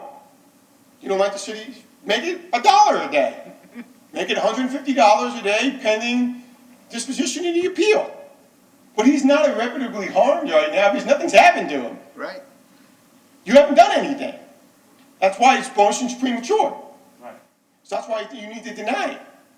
And then you could go on to the next part. And you say, you know what? No, I don't like $150 a day. I'm going to do $10 a day. Whatever you want to do. You do $150 a day, hold it in banks. But there's no need why we need to keep this, we need to halt this train. Because he hasn't suffered any irreparable harm yet. There's nothing been done to him. Wow. He hasn't been fined yet. Has he lost sleep? Has he lost hair? That's not a Has it affected his heart? Has it affected his health? How are we to say? Well, you wouldn't know, sir, because he's not here. Is it affecting his blood pressure? Maybe he's in the hospital. How do we know? Because you wouldn't know because he's not here. Well, I'll answer that. Mr. Roy, is your father in the hospital? Not yet. Not yet. How do you know he's going to be? Your doctor now? That's the whole point. That this isn't. Mike, I don't understand where you're going, man. I would think this. I mean, what are we here for? Okay, we have not heard, we have yet to hear, I think, what the arguments were for not to make a stay, right? That was the argument. Well, the argument wasn't, it's in the written motion, it's attached to the thing. His first is that it's facially deficient. He doesn't argue why he has a likelihood of success on the merits. He hasn't done that here either. And then the other part is he hasn't shown irreparable harm, which is my whole point just now. You haven't done anything to him. So you have to deny the stay and then decide what you want to do. I do find it interesting, though, and noteworthy, that the inspector originally stayed the proceedings on her own accord and then reversed her decision once we filed a motion of stay, just to, certify that the higher court was going to lead this decision. Well, my personal thought, and I thank you both of you for what you've said, is that we should not issue a stay, but at the same time, we should not impose a fine and do any harm until the court rules. That works for me, and it's he's out not out. He's not out anything, and we at the same time heard enough information when we said that that's what should have taken place, and we instituted those numbers. So I don't think we were wrong when we did it then, and I don't think we're wrong now. But let's not gum it up.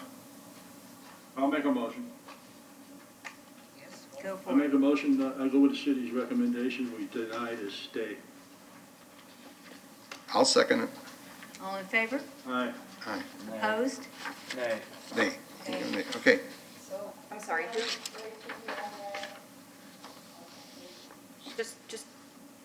I believe Ms. Cole also made. Are you- Nay. Mr. Carruthers? I Will made you make a, my. You made a motion, seconded and supported. There was only 2 nays. 2 nays. Thank you. But I also think we should make a motion that we stay the fines until the appellate court rules.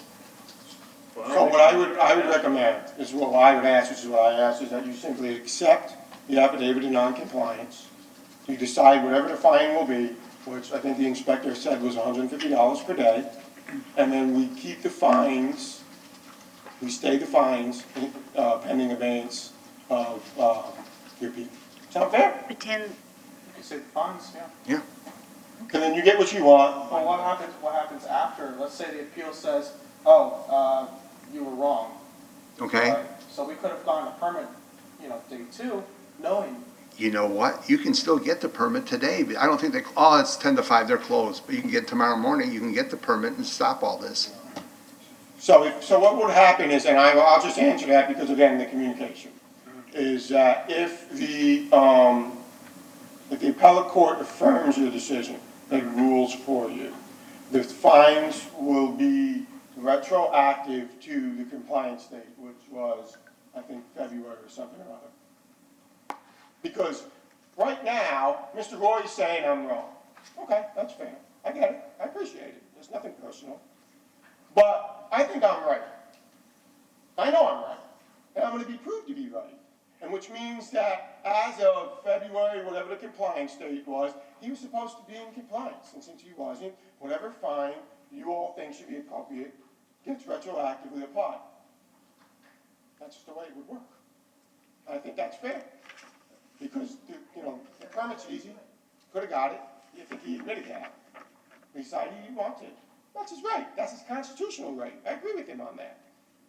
Yeah, but But what's, you know, when, everyone that's supposed to get a fine now gonna come in and try to fight the fine? Or, That's I mean, what I I'm said, sorry, what the are we permit. for it? Whenever Why are we we say we need a here? permit, is now everyone that needs to get a permit gonna Go come in and appeal fight it. it? If they don't like our decision, go It costs appeal more it. to make an appeal than it does to just pay for the fine. That doesn't make sense to me. Well, it's what's interpreted in our city code. Maybe it's the city code that needs to be changed. Maybe that's the problem. Maybe it's the city code that needs to be redefined and reinterpreted to mean when he stands in front of us and tells us what the city believes that means. Well, maybe it needs to be in writing so us as a community understand what it is, and then we don't get to that point. All because he didn't apply for a permit. There's too much of well, I understand that, but I think this is a principle-based and not necessarily a financial-based argument, which that's what we've come to. Well, My motion, does that stand, or do you want me to readdress it? Are you okay with that motion? no, the motion to deny, yeah, I think that the next motion, well, I'll let you comment. So, as I understand it, the vote was 4-2 to deny the motion to stay. Correct. Yes. Correct. That's correct, okay. So now, I thought it was 3. 4-2. 4-2. 1, 2, 3, 4, 5. To deny. 3. Oh, Oh, 4. Oh, wait a minute. no, there's There's 6 people here. 1, 2, 3, 4, 5, 6. 6. Oh, There's Okay, six. I voted, yes, I voted with you. Okay, so I was guessing. There's only 5 of us, just so we know. There's there's 6. of us. There's 6. Sitting there. Oh, you're voting with gotcha, okay. Okay. So who voted no besides you? Sheila.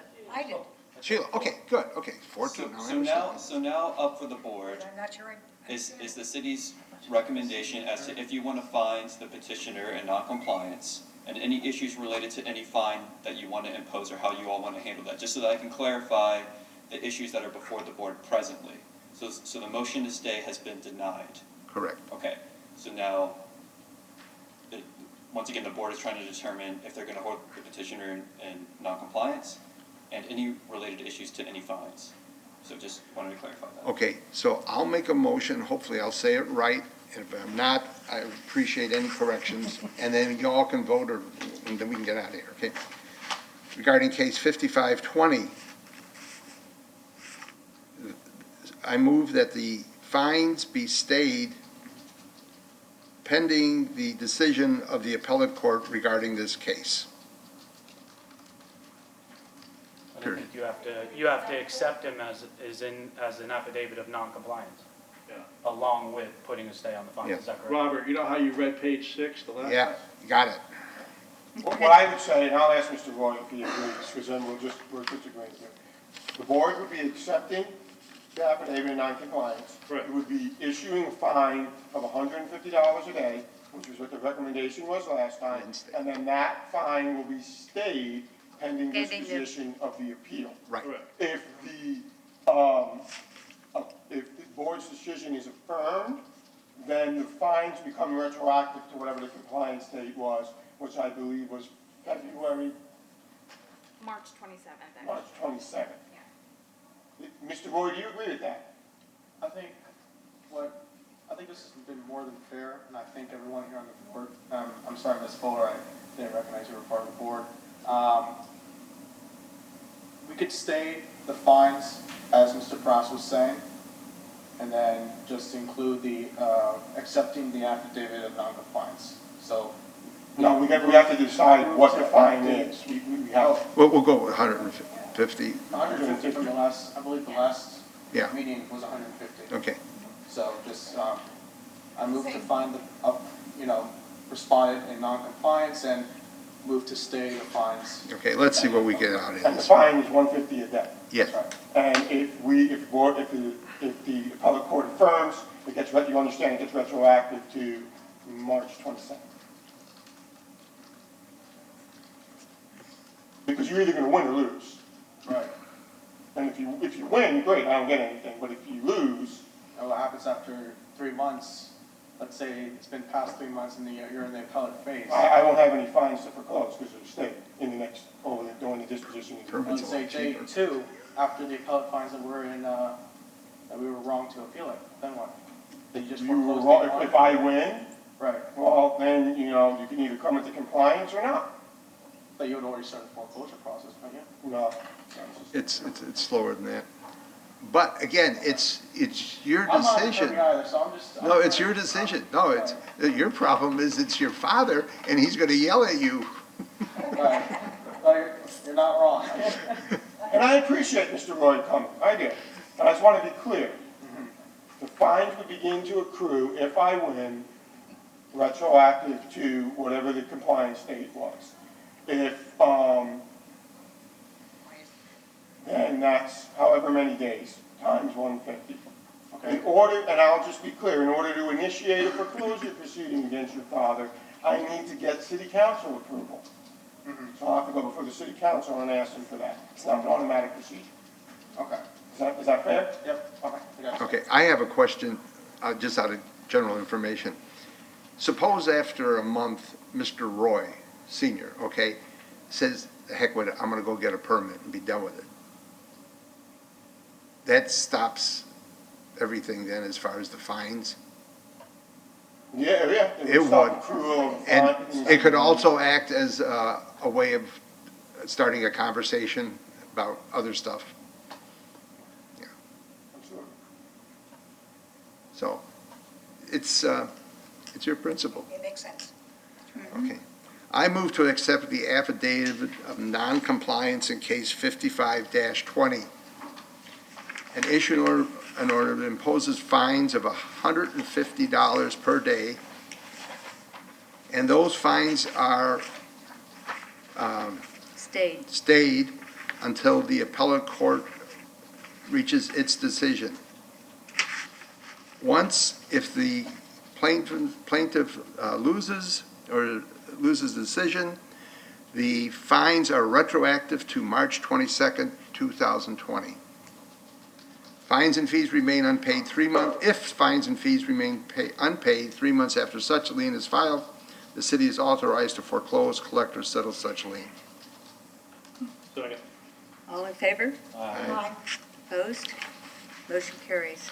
Thank you That very was a much for good your time. motion. Now, Good luck. Jake? Move to adjourn. Wait, well, we can't.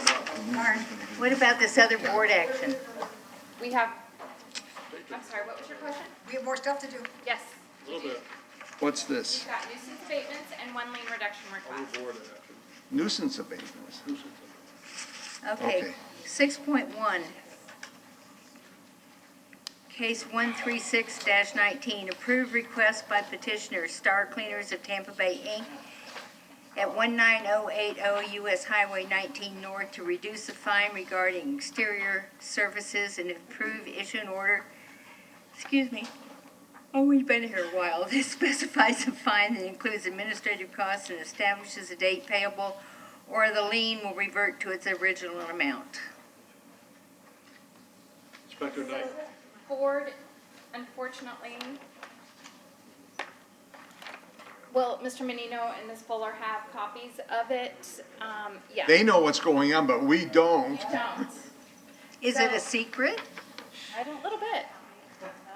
I can put on the overhead, we have a form that property owners fill out to request a lien reduction. I can put that, it's not a good copy, up on the screens for you if you'd like. Have we run out of copy paper or ink? I was anticipating computers. It would be on the computers and So are they in compliance, Nicole? They are in compliance, yes. Computers are They're informed. requesting a lien reduction. Danny's here to present, to bring y'all. If you had the numbers, like Andy always I did? have numbers. No? Sorry, Ben, I Just to kind of streamline this more, we're not opposing the lien reduction, and we'll say go down to administrative costs.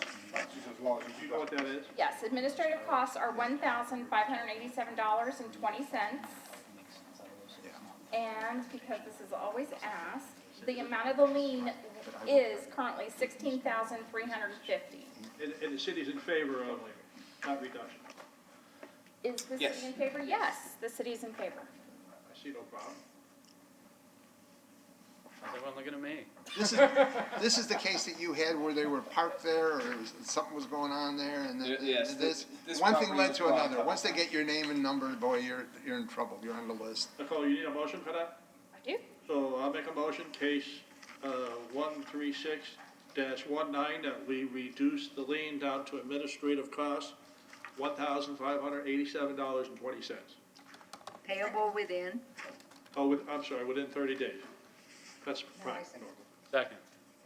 All in favor? Aye. Motion carries.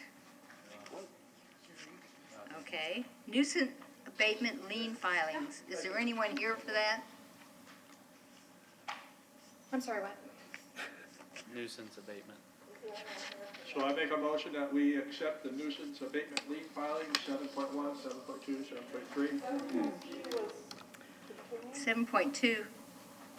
7.1, 7.2, 7.3. Oh, no, 7.2 is complied prior to meeting, so we need a motion. We can't understand you, Pat. 7.2 was complied before the meeting. Oh. 7.2 was complied prior, so I think we. Okay, I amend my motion. I make a motion that we accept the nuisance abatement lien filing, 7.1 and 7.3. Second. All in favor? Aye. Motion carries. Do we Now need you're to? done. And then, No. do you need Oh, a no? declaration for 7.2? Need something at 7.2, don't you? What Yes. page has the nuisance abatement declaration on? 8. Page what, Mike? 8. 7. Oh, yeah. 8 in mine. I move to find the respondent was in violation of code 8. as referred to in the affidavit in this case. The violation was corrected prior to today's hearing. Oh, there it And is. to enter an order that no fine be imposed. And this is for 7.2. If the respondent repeats the violation, the board may impose a daily fine and order the city to take all reasonable actions to abate and maintain the nuisance, including entry onto the property, and charge the respondent with those costs, fines, and fees, which will become a lien on the property. Second. All in favor? Aye. Opposed? Are they done now? Motion carries. We're done? Hit the gavel, lady. Are we Get it all right. Give it a run. Oh. We are